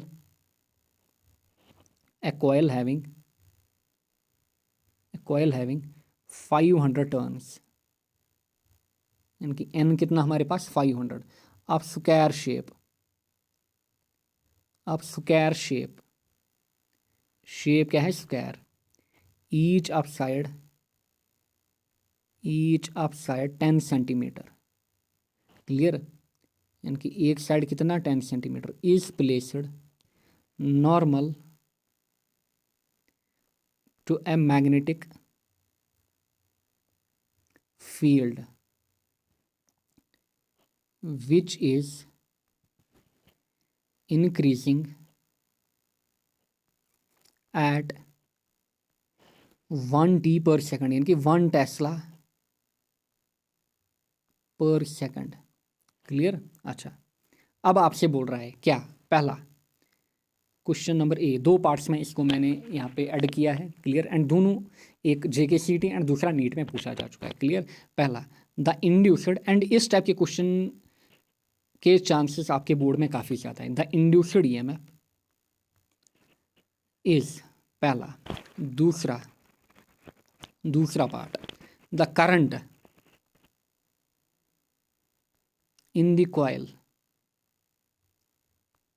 इज, करंट बोल रहा है आपको कितनी है, इफ रेजिस्टेंस फिर पता होनी चाहिए, if resistance of coil is यहाँ पे 20 ओम। अगर आपके पास जो रेजिस्टेंस है इट इज़ 20 ओम। सो इस क्वेश्चन को आपने नोट डाउन किया होगा। क्लियर, सो नोट डाउन करिए, a coil having 500 turns of square shape, each of side 10 centimetre, is placed normal to a magnetic field which is increasing at 1 tesla per second. Clear. अच्छा the induced EMF is, the current in the coil is, अच्छा if the resistance of coil is इतना। So ये आपके पास given data है 500, 10 and 1। आपको EMF निकालना है, आपको करंट निकालनी है। क्लियर। नाउ देखिए पार्ट 1 को, यहाँ पे पार्ट 1 का सोल्यूशन, इसको भी अपनी कॉपी में नोट डाउन करिए। वी नो दैट जो EMF हमारे पास होता है, अभी हमने देखा पार्ट 1 का सोल्यूशन, EMF जो हमारे पास होता है it is -N d∅ upon dt, -N d∅ upon dt। Clear, basic simple है। अब हमारे पास हम देखेंगे पहले गिवन क्या है, N जो हमारे पास गिवन है इट इज़ 500। क्लियर। अच्छा L इसने कितना दिया है, लेंथ इसने दी है 10 सेंटीमीटर। सो लेंथ जो इसने दी है इट इज़ 10 सेंटीमीटर। अगेन हम SI में यूनिट्स की बात करेंगे यहाँ पे। सो हमारा जो लेंथ होगी total it will be 0.1 metre. अगर मैं एरिया की बात करूँ, क्योंकि फ्लक्स में हमारा एरिया भी इन्वॉल्व होता है, this will be 0.1 into 0.1। Clear, 0.1 into 0.1। And इसने बोला है हमारे पास, देखिए normal to a magnetic field which is increasing at 1 tesla per second, 1 tesla. Clear, tesla is the unit of magnetic field. So per second यानी कि time, यानी कि dB/dt की ये बात कर रहा है। सो dB/dt कितना हमारा 1 tesla per second, dB/dt। Clear, इतना हमारे पास गिवन है। नाउ अब देखिए इस क्वेश्चन को हम कैसे करेंगे। E is equal to -N d∅ upon dt, I can write it as -N यहाँ पे बाहर, अंदर मैं लिखूंगा d/dt of B। Clear, d/dt of यहाँ पे b इंटू ए, क्योंकि वी नो दैट जो फाई हमारे पास होता है it is b dot A, ये है d phi upon D t, and phi जो हमारे पास होता है it is b dot A. So यहाँ पे मैंने b लिया क्योंकि हमारे पास d B by D t given है। सो बाहर निकालिए किसको, n को। चलिए नेगेटिव को हटाते हैं यहाँ पे क्योंकि it is just indicating the direction. N A, I can write it as N A D B by D T, simple numerical है, बस वैल्यूज़ को पुट करिए। पहला पार्ट आपका सॉल्व, 500 इंटू यहाँ पे एरिया 0.1 इंटू 0.1, क्लियर। अच्छा इंटू में यहाँ पे d B by D T, d B by D t का वैल्यू कितना 1, सो 500 इंटू 0.1, 500 इंटू 0.1 कितना होता है 50, देन 50 इंटू 0.1, 50 इंटू 0.1 कितना बनेगा, वो बनेगा 5, एंड हम EMF निकाल रहे हैं, देयरफॉर 5 वोल्ट इसका आंसर रहेगा, क्लियर। क्योंकि 500 इंटू 0.1 जब आप करोगे वो क्या बनेगा, वो बनेगा 50, देन दूसरा 0.1 मल्टीप्लाई करिए वो बनेगा 5, सो 5 वोल्ट इसका आंसर रहेगा पहले पार्ट का। दूसरे पार्ट पे आइए, सिंपल पार्ट है, the current in the coil is, therefore जो करंट होगा वी नो दैट करंट हमारे पास होता है EMF अपॉन आर।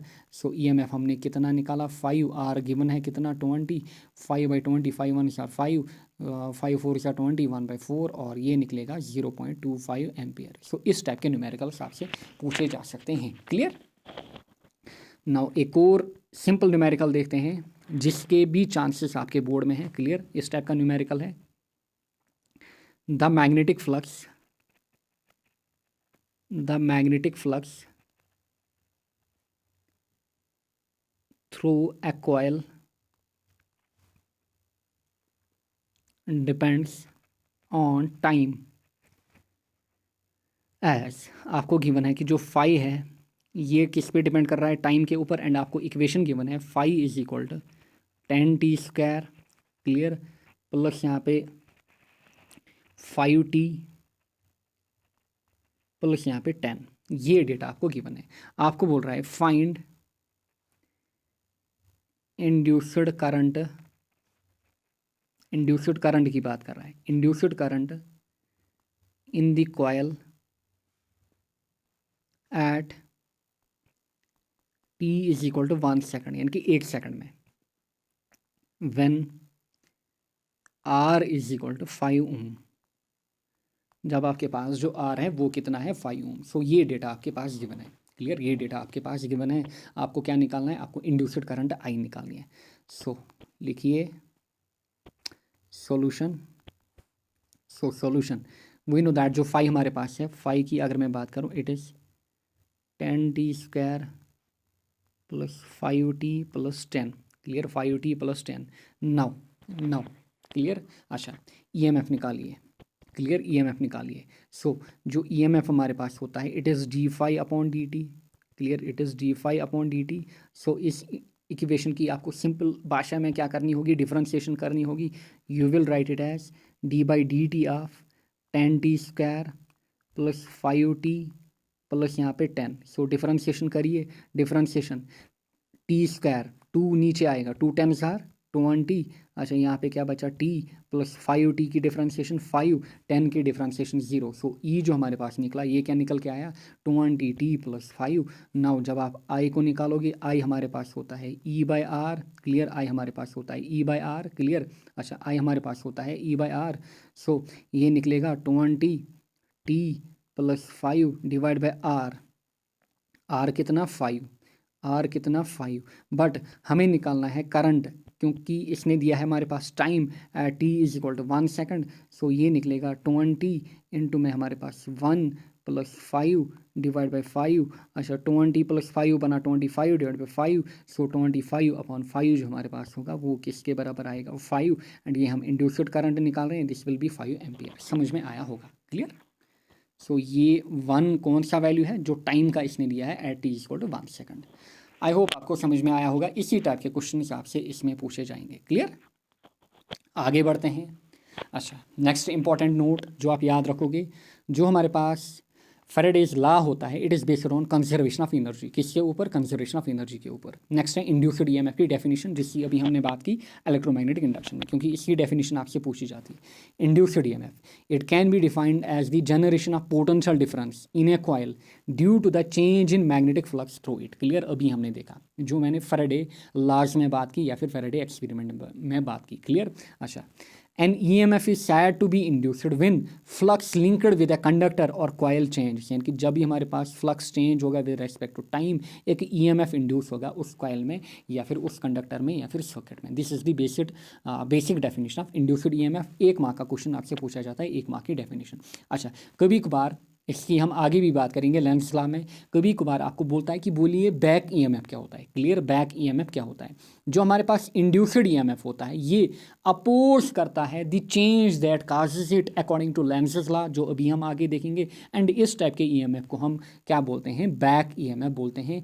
एक मार्क का क्वेश्चन ये भी आपसे पूछा जाता है कि बोलिए बैक ईएमएफ क्या होता है। क्लियर? बोलिए बैक ईएमएफ क्या होता है। सिंपल भाषा में आप ऐसे ही लिखोगे, आपके एग्जाम में इसको पूछा जाता है। क्लियर? या फिर आपको बोलेगा why induced EMF is sometimes also known as back EMF. Clear? So इस चीज़ का आप ध्यान अच्छे से रखोगे।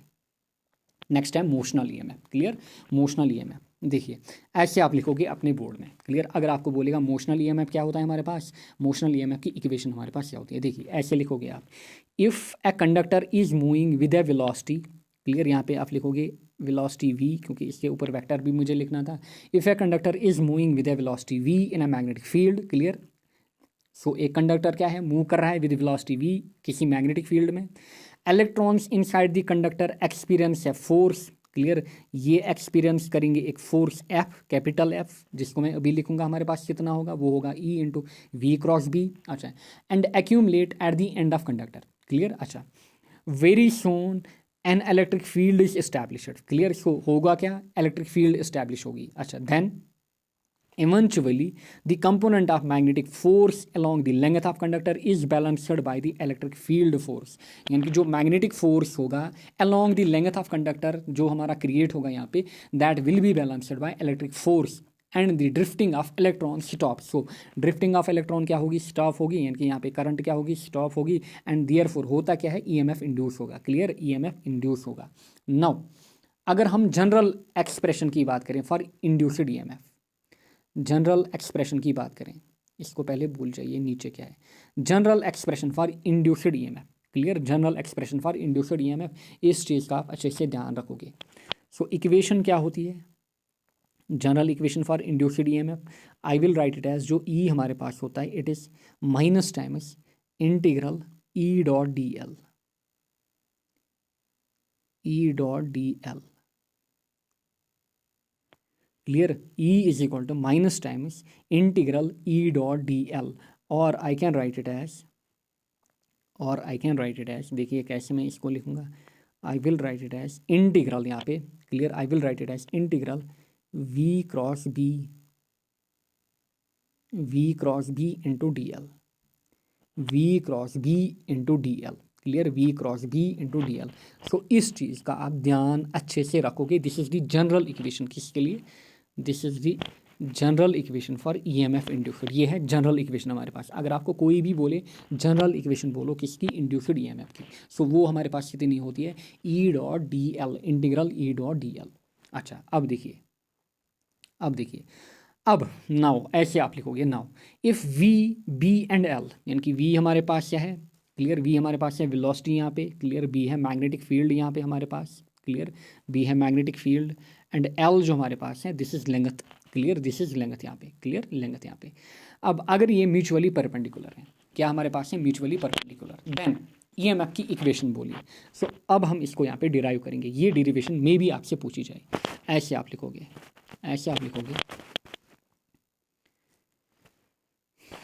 कंसिडर ये वाला केस, इसको आप यहाँ ऐसे लिखिए। Clear? This is special case. If V B and L are mutually perpendicular, then consider an inward magnetic field B।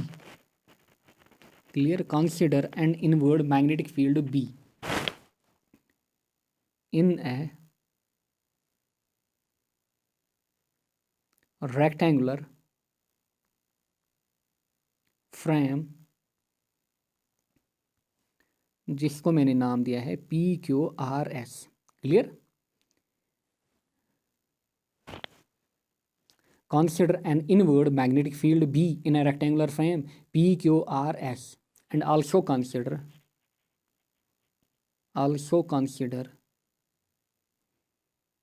a movable rod on it। Clear? And also consider a movable rod on it, ऐसे आप लिखोगे। Now अब देखिए आप क्या करोगे। ऐसे मैंने यहाँ पे एक फ्रेम बनाया है। क्लियर? ऐसे मैंने यहाँ पे फ्रेम बनाया है PQRS। क्लियर? ऐसे मैंने यहाँ पे फ्रेम बनाया है PQRS। अच्छे से देखिए। सो इस पर मैंने क्या किया है, इस पर यहाँ पे एक साइड से, चाहे आप इस साइड लो या फिर इस साइड, मैंने एक रॉड दिया। क्लियर? ये है रॉड की इनिशियल पोजीशन, ये आप ध्यान में रखोगे। This is the initial position of rod. Clear? And ये रॉड जो मेरे पास है, दिस इज़ मूवेबल। क्लियर? ये रॉड जो मेरे पास है, it is movable and let rod जो है वो इस डायरेक्शन में यूँ मूव कर सकती है। सो लेट इनिशियली रॉड यहाँ पे थी, अब आफ्टर सम टाइम जो रॉड है वो यहाँ पे आई। क्लियर? रॉड जो हमारे पास है वो यहाँ पे आई। This is the final position, ये है फाइनल पोजीशन। क्लियर? ये हमारे पास ये है फाइनल पोजीशन। अच्छे से ध्यान में इसको रखिए। एंड लेट ये जो हमारे पास है, this is the length, this is the length. Clear? ये है एक साइड से लेंथ। क्लियर? एंड लेट ये डिस्टेंस जो लूँगा मैं यहाँ पे, दिस इज़ एक्स। क्लियर? ये जो डिस्टेंस है यहाँ पे मेरे पास, ये कितनी है, एक्स यहाँ पे। क्लियर? ये कितनी है, x. Now we know that, clear, we know that जो हमारे पास इंड्यूस्ड EMF होता है, वी हैव क्या, जो इंड्यूस्ड EMF हमारे पास होता है, it is d∅/dt, it is d∅/dt। Clear? अच्छे से ध्यान में रखिए, इसको आप इक्वेशन 1 बोलिए। अच्छा, इसमें जो फाई हमारे पास होता है, that is B.A cos theta या फिर B.A यानी कि BA cos थीटा। जो हमारे पास फाई होता है, it is BA cos theta. Clear? It is BA cos theta. अब देखिए, अब यहाँ पे लूप को देखिए। लूप में आप देखेंगे, जो हमारे पास लूप है, लूप में हमने क्या लिया है, ऊपर ही हमने लिखा है जो मैग्नेटिक फील्ड है, दिस इज़ इनवर्ड। सो ये हमारे पास है direction of magnetic field. And अगर आप देखोगे, यही हमारे पास डायरेक्शन ऑफ नॉर्मल भी होगी, यही हमारे पास डायरेक्शन ऑफ नॉर्मल भी होगी। क्लियर? यही हमारे पास डायरेक्शन ऑफ नॉर्मल भी होगी। Therefore I can write here, clear, I can write here phi is equal to BA cos theta, phi is equal to BA cos theta. I can write here clear, जो B है, it is parallel to N। Clear? जो हमारे पास B है parallel to N, क्योंकि angle theta जो है हमारे पास फ्लक्स में, it is angle between B and N। Clear? ये क्या है हमारे पास, angle between B and N। Therefore B जो हमारे पास है, ये है पैरेलल टू N। देयरफॉर इस कंडीशन में जो हमारे पास थीटा होगा वो कितना होगा, 0 डिग्री होगा। एंड cos 0 हमारे पास 1 होता है। देयरफॉर जो फ्लक्स हमारे पास होगा, this will B BA। Flux हमारा कितना होगा, फ्लक्स हमारे पास होगा B/A के बराबर। क्लियर? किसके बराबर, B/A के बराबर। इक्वेशन 2 इसको नाम दीजिए। अच्छा, फ्रॉम इक्वेशन वन में इसको पुट करिए। आई कैन राइट, जो हमारे पास E होगा, this will be minus d∅/dt, but phi किसके बराबर, B/A के बराबर। फाई किसके बराबर, B/A के बराबर। ये है इक्वेशन 1, इसी में हमने पुट किया। फाई किसके बराबर, B/A के बराबर। नाउ A हमारे पास एरिया यहाँ पे, so I can write it as d/dt। अच्छा, इंटू में B, इंटू में एरिया। एरिया किसके बराबर होगा, एक साइड से डायमेंशन L, दूसरे साइड से यहाँ पे X, so L into x, so L.x या फिर L इंटू एक्स लिखिए। Clear? This is the area हमारे पास। अच्छा, now I can write it as, minus बाहर निकालिए या फिर माइनस को हटाइए। I can write B constant, L constant हमारे पास, B भी कॉन्स्टेंट, L भी कॉन्स्टेंट। देयरफॉर जो वेरिएबल हमारे पास है, it is x। I can write it as dx/dt। Clear? dx/dt। x क्या हमारे पास, distance, change in distance with respect to time हमारे पास क्या होती है, velocity. So I can write it as BL into V यहाँ पे। क्लियर? जो EMF हमारा निकला वो कितना निकला, BLV। So this is our equation, E is equal to BLV। Clear, E is equal to B L V. अच्छा, जो ये ई एम एफ यहाँ पे इंड्यूस हुआ, ये किस कारण इंड्यूस हुआ? Due to motion. Clear, motion के कारण, जो हमारे पास रॉड थी या फिर हमारे पास लूप वगैरह था, उसके कारण यहाँ पे क्या हुआ, हाँ, या फिर कंडक्टर हमारे पास था, उसके कारण यहाँ पे मोशन, उसके मोशन के कारण यहाँ पे हमारे पास ई एम एफ इंड्यूस हुआ कॉइल में। सो इसी ई एम एफ को हम क्या बोलते हैं? Motional E M F. So this EMF induced due to motion of conductor is called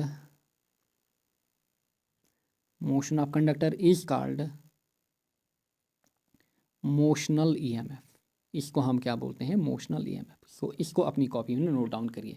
so motional EMF की इक्वेशन हमारे पास क्या होती है? E is equal to BLV। काफ़ी ज़्यादा इंपॉर्टेंट, इस चीज़ का आप ध्यान रखोगे। अब अगर आपको बोलेगा इंड्यूस्ड करंट निकालो, इंड्यूस्ड करंट सिंपल है, इंड्यूस्ड करंट निकालना। अच्छा, ये कंडीशन कब वैलिड है? ऊपर ही मैंने लिखा E is equal to BLV। ये ध्यान रखिएगा, ये कब वैलिड होती है? जब हमारे पास V, B और L क्या है? Mutually perpendicular. देखिए, ये हमारे पास इधर लग रहा है मैग्नेटिक फील्ड B। क्लियर। अच्छा, ये हमारे पास है L। क्लियर, ये हमारे पास है L, ये है डायरेक्शन ऑफ V। सो ये तीनों क्या है आपस में? देखिए, V ऐसे लग रहा है, दिस इज L। सो देखिए, ये है परपेंडिकुलर एंड ये हमारे पास B। क्लियर। सो ये तीनों क्या है आपस में? Mutually perpendicular.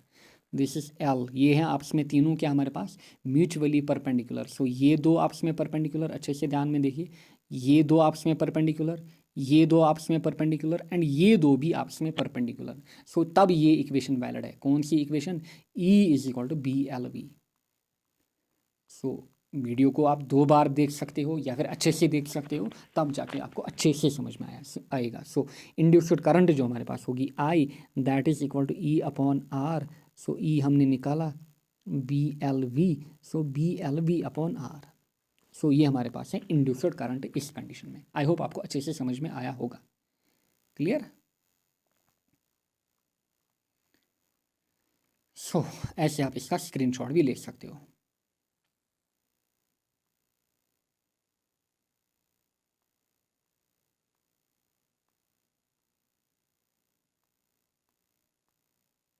नाउ आगे बढ़ते हैं। Now methods of changing flux. So हमारे पास अभी हमने देखा, अगर हमारे पास फ्लक्स चेंज होता है linked with the coil, linked with the conductor, linked with the circuit, तो तब उस कंडीशन में हमारे पास EMF इंड्यूस होता है या फिर करंट इंड्यूस होती है। सो हमारे पास कितने मेथड्स हैं? 3 मेथड्स हैं हमारे पास इसको चेंज करने के लिए, क्योंकि ऑलरेडी हमने फ्लक्स वाली इक्वेशन भी देखी थी, phi is equal to BA cos theta. So हमारे पास B है इसमें, A है इसमें, थीटा है इसमें। क्लियर। सो देखिए, 3 मेथड्स हमारे पास है, by changing magnetic induction B या फिर magnetic field B, by changing area enclosed by the coil, by orientation यानी कि by changing angle theta of coil with respect to magnetic field. So ये तरीके हमारे पास हैं। क्लियर। अच्छा, बाय चेंजिंग मैग्नेटिक फील्ड, वही अगर मैं बाय चेंजिंग मैग्नेटिक फील्ड या फिर इंडक्शन की बात करूं, देखिए कौन सा? वही जब हमने कॉइल ली थी, यहाँ पे हमने एक मैग्नेट लिया था। क्लियर, आपको याद होगा स्टार्टिंग में ही एक मैग्नेट। सो पहले हमने इस मैग्नेट को इधर की ओर लिया, दूसरी कंडीशन में हमने मैग्नेट को इधर की ओर लिया। जब हमने इसको कॉइल के करीब लिया, सो उस कंडीशन में मैग्नेटिक फील्ड इंक्रीज हुई, फ्लक्स इंक्रीज हुआ यानी कि चेंज हुआ। अच्छा, जब हमने इसको दूर लिया, क्लियर, इस कंडीशन में B क्या हुआ? डिक्रीज हुआ, फ्लक्स जो है वो डिक्रीज हुआ बट चेंज हुआ। सो EMF हमारा इंड्यूस हुआ। क्लियर, पहला तरीका। दूसरा तरीका, bye changing area of area enclosed by the coil. अभी मोशनल EMF हमने देखा, ये है कॉइल हमारे पास या फिर कंडक्टर। सो एक साइड में हमने क्या किया? एक साइड में यहाँ पे हम कंडक्टर को यहाँ पे शिफ्ट कर रहे थे। क्लियर। सो एरिया जो है वो डिक्रीज हो रहा था। क्लियर। पहले देखिए, पहला हमारा इतना एरिया था। क्लियर। फिर जब हमने रॉड यहाँ पे ली, सो इनक्लोज्ड एरिया कितना कम हुआ हमारे पास। सो उस कंडीशन में भी हमारा EMF इंड्यूस हो रहा था। Clear, motional EMF। अच्छा, बाय ओरिएंटेशन नेक्स्ट है यहाँ पे लास्ट पे, बाय ओरिएंटेशन या फिर by changing angle of coil with respect to magnetic field. इसको भी देखिए। क्लियर, इसकी इक्वेशन भी आपसे पूछी जाती है। क्लियर, इसकी इक्वेशन भी आपसे पूछी जाती है। इसके लिए इक्वेशन हम निकालेंगे। क्लियर, क्योंकि पहले 2 हमने ऑलरेडी देखे। क्लियर, थ्योरेटिकली हमने इसको डिस्कस किया एंड इसको हमने इक्वेशन के साथ भी डिस्कस किया। By changing area. Now by orientation. Orientation से अगर मैं बात करूँ, फॉर एग्जाम्पल यहाँ पे हमने क्या किया है, एक कॉइल को लिया है। क्लियर, ये मेरे पास है कोई कॉइल यहाँ पे। क्लियर, ये मेरे पास है यहाँ पे कोई कॉइल। अब देखिए ये है इसकी एक्सिस यहाँ पे, एंड लेट इस साइड से इसके क्लोजर वाला जो पोल है it is north pole, and इस साइड से इसके जो क्लोजर वाला पोल है it is south pole. Clear, north and south pole. Clear, north and south pole हमारे पास। सो हमें क्या करना है, हमें इस कॉइल को रोटेट करना है। ये जो कॉइल हमने ली है इसको हमें क्या करना है, रोटेट करना है। सिंपल भाषा में क्या करना है, रोटेट करना है। So this is P Q R and S. Clear, इसको हमें रोटेट करना है। एंगुलर वेलोसिटी ओमेगा हम देंगे यहाँ पे। क्लियर, नाउ देखिए क्लियर, जब हमारे पास इनिशियली आपको यहाँ पे कॉयल को अलग अलग पोजीशन में देखना होगा, क्योंकि कॉयल हमारे पास यूं घूमेगी, क्योंकि कॉयल हमारे पास यूं रोटेट होते जाएगी। क्लियर, सो देखिए यहाँ पे पहले मैं आपको समझाऊंगा। अगर पहले मेरे पास कॉयल कुछ यूं है, मुझे क्या दिख रहा है, पी क्यू आर एस। जब मैं इसको कवाटर रोटेट करूँगा, क्लियर, यानी कि जब मैं इसको कवाटर पे रोटेट करूँगा, ये होगा क्या, ये जो पोर्शन है ये मूव करेगा, क्योंकि ये ऐसे मूव कर रहा है। सो मेरे पास अब क्या मुझे दिखेगा, खाली पी एंड एस। कॉयल क्या होगी, इनवर्ड सी होगी। आपको समझ में आ रहा होगा।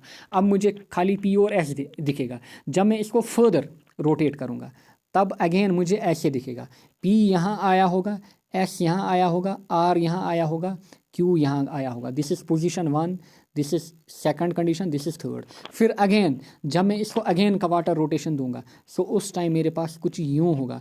मुझे क्या दिखेगा उस टाइम, मुझे खाली क्यू और आर दिखेगा। जो पी और एस वाला पोर्शन है वो बैक में गया होगा। So these are the 4 positions. I hope आपको समझ में आ रहा होगा। क्लियर, आई होप आपको समझ में आ रहा होगा। ये है पहली पोजीशन, फिर दूसरी पोजीशन जब मैंने इसको रोटेट किया, फिर अगेन ऐसे इसको मैं ऐसे रोटेट कर रहा हूँ, फिर ये वाला पोर्शन ऐसे आएगा घूम के, फिर ये अगेन ऐसे बनेगा, फिर अगेन आप इसको घुमाओ, सो फिर ये वापस ऐसे बनेगा। आई होप आपको समझ में आया होगा। ये मैंने आपको पोजीशन भी दिखाई है। अगर इनिशियल पोजीशन थी पी क्यू आर एस की ऐसे, फिर हमने इसको कवाटर रोटेट किया, पी एस हमें दिखेगा, जो क्यू आर वाला पोर्शन है वो बैक में होगा। फिर अगेन हाफ कवाटर रोटेशन पे क्या होगा, क्यू आर पी एस हमें दिखेगा। फिर अगेन कवाटर रोटेशन, सो हमें क्या दिखेगा, क्यू और आर, जो हमारे पास पी एंड एस होगा वो बैक में होगा। समझ में आ रहा होगा आपको। ये 4 रोटेशंस आपको देनी है इसको। क्लियर, ये 4 रोटेशंस यानी कि 90 डिग्री पे आपको इसको घुमाना होगा। क्लियर, सो पहले देखिए, जब हमारे पास पहली कंडीशन है, पहले 90 डिग्री पे, पहले 90 डिग्री पे क्या हो रहा है, ये हमारे पास मैग्नेटिक फील्ड लग रही है, ये हमारे पास है नॉर्मल। सो दोनों की डायरेक्शन क्या है यहाँ पे, क्लियर, दोनों की डायरेक्शन देखिए। अच्छा magnetic field, wait a second, magnetic field की डायरेक्शन में पहले दिखाऊंगा। So north and south pole, so therefore हमारे पास जो मैग्नेटिक फील्ड की डायरेक्शन होगी, let me change the colour. So magnetic field की डायरेक्शन हमारे पास यूँ होगी, this will be direction of magnetic field B. Clear, ये हमारे पास नॉर्थ टू साउथ, ये हमारे पास direction of magnetic field B होगी, ये फिक्सड होगी। क्लियर, सो हमारे पास खाली पोजीशन या फिर डायरेक्शन किसकी चेंज होगी, नॉर्मल की। पहली कंडीशन जब हमारे पास ऐसे होगा लूप, सो नॉर्मल हमारे पास यूँ होगा। क्लियर, नॉर्मल हमारे पास कुछ यूँ होगा। समझ में आ रहा होगा आपको। क्लियर, नॉर्मल हमारे पास यूँ होगा, देयरफॉर मैग्नेटिक फील्ड ऐसे है, सो इनके बीच एंगल 90 डिग्री होगी। दूसरी कंडीशन में क्या होगा हमारे पास, नॉर्मल ऐसे होगा। क्लियर, नॉर्मल ऐसे होगा। तीसरी कंडीशन में नॉर्मल इनवर्ड होगा। चौथी कंडीशन में अगेन जो हमारे पास नॉर्मल होगा उस कंडीशन में नॉर्मल हमारे पास कुछ यूँ होगा। क्लियर, यानी कि अपोजिट डायरेक्शन में। तो ये 4 कंडीशन हमारे पास हैं, इनका यहाँ पे मैं यूज़ करूँगा। अच्छा, पहली कंडीशन, पहले केस के लिए theta is equal to 90 degree, theta is equal to 90 degree, क्यों बी जो हमारे पास है it is perpendicular to normal. Clearly आपको दिख रहा होगा, यह है initial condition.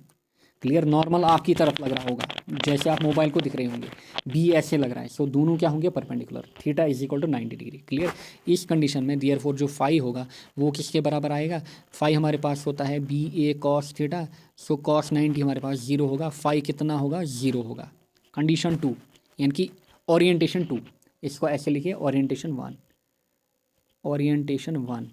This is orientation second में। क्लियर, ओरिएंटेशन सेकंड में हमारे पास जो थीटा होगा that will be 0 degree. Clear, क्योंकि हमारे पास जो बी होगा that will be parallel to normal. समझिए समझिए, यहाँ पे बी ऐसे लग रहा है, आपने कॉयल को ऐसे रोटेट किया, क्लियर, आपने कॉयल को ऐसे रोटेट किया, कॉयल अब यूं जाएगी, कॉयल ऐसे अब दिखेगी आपको, नॉर्मल ऐसे एंड ये बी ऐसे दिख रहा है, दोनों आपस में पैरेलल, समझ में आ रहा होगा। सो क्लियर, यहाँ लिखोगे आप ओरिएंटेशन सेकंड या on rotating it by 90 degree angle, theta is equal to 0 degree, clear, theta is equal to 0 degree. इसको आप लिखोगे on rotating coil by 90 degree, ऐसे लिखना आप, क्लियर। थीटा कितना 0, देयरफॉर फाई बोलिए, फाई हमारे पास B A cos theta, clear, B A cos theta. अच्छा, B A cos theta, cos 0 हमारे पास कितना होता है 1, देयरफॉर जो फाई निकलेगा वो किसके बराबर निकलेगा, बी ए के बराबर निकलेगा, क्लियर। सिमिलर कंडीशन 3, उस कंडीशन में क्या होगा, जो ये वाला फेस आपको दिख रहा है ये पीछे की ओर जाएगा, क्लियर, यानी कि ऐसे आपको अब दिखेगा Q P R S, clear, इन्होंने अपनी पोजीशन को इंटरचेंज किया होगा। सो उस कंडीशन में अगेन थीटा कितना होगा, उस कंडीशन में देखिए थीटा अगेन जो एंगल होगा किसके बीच, क्योंकि इस कंडीशन में बी अब एक बार फिर से परपेंडिकुलर आएगा नॉर्मल के साथ, सो बी थीटा हमारा 90 डिग्री, अगर थीटा हमारा 90 डिग्री सो फ्लक्स हमारा होता है B A cos theta, cos 90 हमारे पास कितना 0, फ्लक्स अगेन कितना निकलेगा 0, क्लियर। अच्छा, जब आप फाइनल 90 डिग्री से इसको रोटेट करोगे सो उस कंडीशन में थीटा कितना होगा, देखिए कंडीशन 3 4 नॉर्मल इधर की ओर, बी इधर की ओर लग रहा है, सो इस कंडीशन में एंगल कितना 180 degree, so theta is equal to 180 degree, क्योंकि अगेन बी जो है it is anti parallel, या आप ऐसे लिखना बी पैरेलल टू एन या फिर एन डी पैरेलल आप लिखोगे, क्लियर। सो ऐसे हमारे पास हैं, और आई कैन राइट जो फाई हमारे पास होता है it is B A cos theta, अच्छा कॉस 180 डिग्री हमारे पास होता है -1, so it will come out to be minus B A, phi जो हमारे पास होगा it will be minus B A. So 4 equation हमने निकाली, फाई इज इक्वल टू 0 पहला, phi is equal to B A equation 2, phi is equal to 0 equation 3, अच्छा phi is equal to B A equation 4, clear. So clearly आपको दिख रहा है जो flux हमारा है फ्लक्स चेंज हो रहा है, अगर फ्लक्स चेंज होगा therefore the flux linked with coil is changing, coil is changing. So clearly आपको दिख रहा है जब आप कॉयल को अलग अलग एंगल पे ले रहे हो जो फ्लक्स है वो चेंज हो रहा है, thus an E M F is induced, thus an E M F is induced, E M F is induced. So होगा क्या, जो ई एम एफ हमारे पास है वो इंड्यूस होगा। सो इसकी इक्वेशन हम देखेंगे, E is equal to minus D phi upon D T, so E जो हमारे पास है it will be minus D phi upon D T, phi हमारे पास कितना B A cos theta, phi हमारे पास B A cos theta, and theta हमारे पास omega into t, we know that B A ऐसे मैं लिखूँगा कॉस ओमेगा टी, क्लियर। आपको याद होगा जब हमारे पास ये होता है मोशन होता है, कौन सा मोशन, अगर आपको याद होगा पीरियडिक मोशन की अगर मैं बात करूं, पीरियडिक मोशन में अगर आपको याद होगा ये पार्टिकल हमारे पास है, ये मोशन यहाँ पे कर रहा है पीरियडिक मोशन, अगर ये यहाँ पे आया आपको याद होगा ये हमारे पास होती थी डिस्प्लेसमेंट एक्स, यहाँ से इतनी होती थी इसकी डिस्प्लेसमेंट वाई, क्लियर। पार्टिकल अगर यहाँ पे है सो ये एंगल अगर आपको याद होगा ये एंगल थीटा होता था, एंड यही एंगल थीटा किसके बराबर होता था ओमेगा इंटू टी, अगर ये पार्टिकल ओमेगा के साथ घूम रहा है, क्लियर। सो बी ए कितना होगा कॉस ओमेगा टी, क्योंकि यहाँ पे एक पीरियडिक मोशन है, क्लियरली जो हमारे पास कॉयल है वो अपने मोशन को रिपीट करेगी, क्लियर, आफ्टर फुल रोटेशन ये अपने मोशन को क्या करेगी रिपीट करेगी। सो थीटा यहाँ पे कितना होगा ओमेगा इंटू टी, सो ये हमारे पास क्या निकलेगा फाई निकलेगा, देयरफॉर इस इक्वेशन को नाम दीजिए इक्वेशन 1, इसको नाम दीजिए इक्वेशन 1, इसको नाम दीजिए इक्वेशन 2।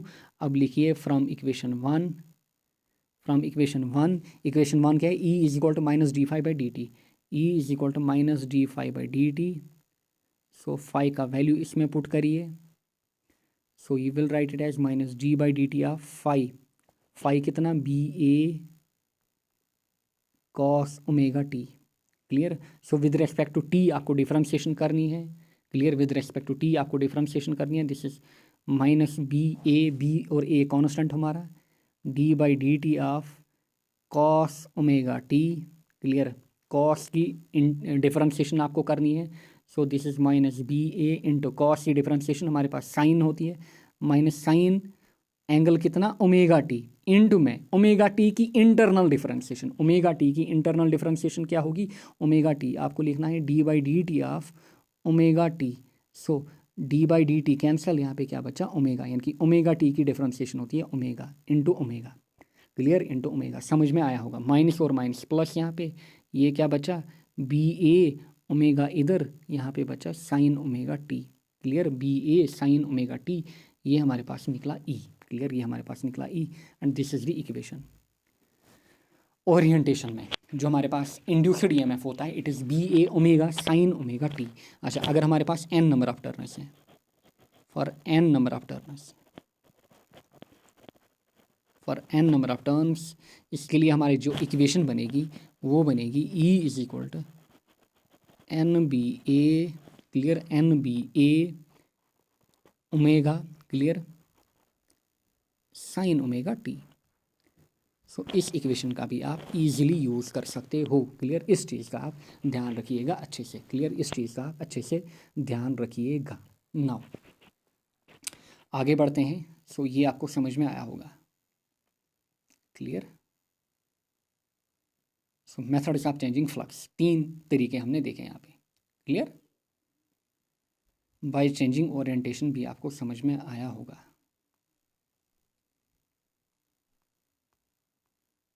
क्लियर, आगे बढ़ते हैं। आगे हम बात करेंगे यहाँ पे लेंस लॉ की। क्लियर, लेंस लॉ की बात करेंगे, सिंपल भाषा में देखेंगे लेंस लॉ क्या कहता है। क्लियर, काफ़ी सिंपल है। अगेन वही जो हमने पहले कॉइल वाला कॉन्सेप्ट आपको दिया, यही आपको यहाँ पे यूज़ करना है। अच्छा, ये क्या कहता है लेंस लॉ, सिंपल भाषा में देखिए लेंस लॉ क्या कहता है हमारे पास सिंपल भाषा में। अगर मेरे पास यहाँ पे कोई कॉइल है, क्लियर, यहाँ पे मेरे पास है कोई कॉइल, एंड देखिए ये मेरे पास है मैग्नेट, यहाँ पे मैग्नेट का नॉर्थ पोल एंड यहाँ पे मैग्नेट का साउथ पोल। क्लियर, मैग्नेट का नॉर्थ पोल एंड यहाँ पे मैग्नेट का south pole. We know that जब हम इस मैग्नेट को मूवमेंट कराते हैं, इस मैग्नेट का मूवमेंट हम कराते हैं, क्या कराते हैं, मैग्नेट का मूवमेंट। देखिए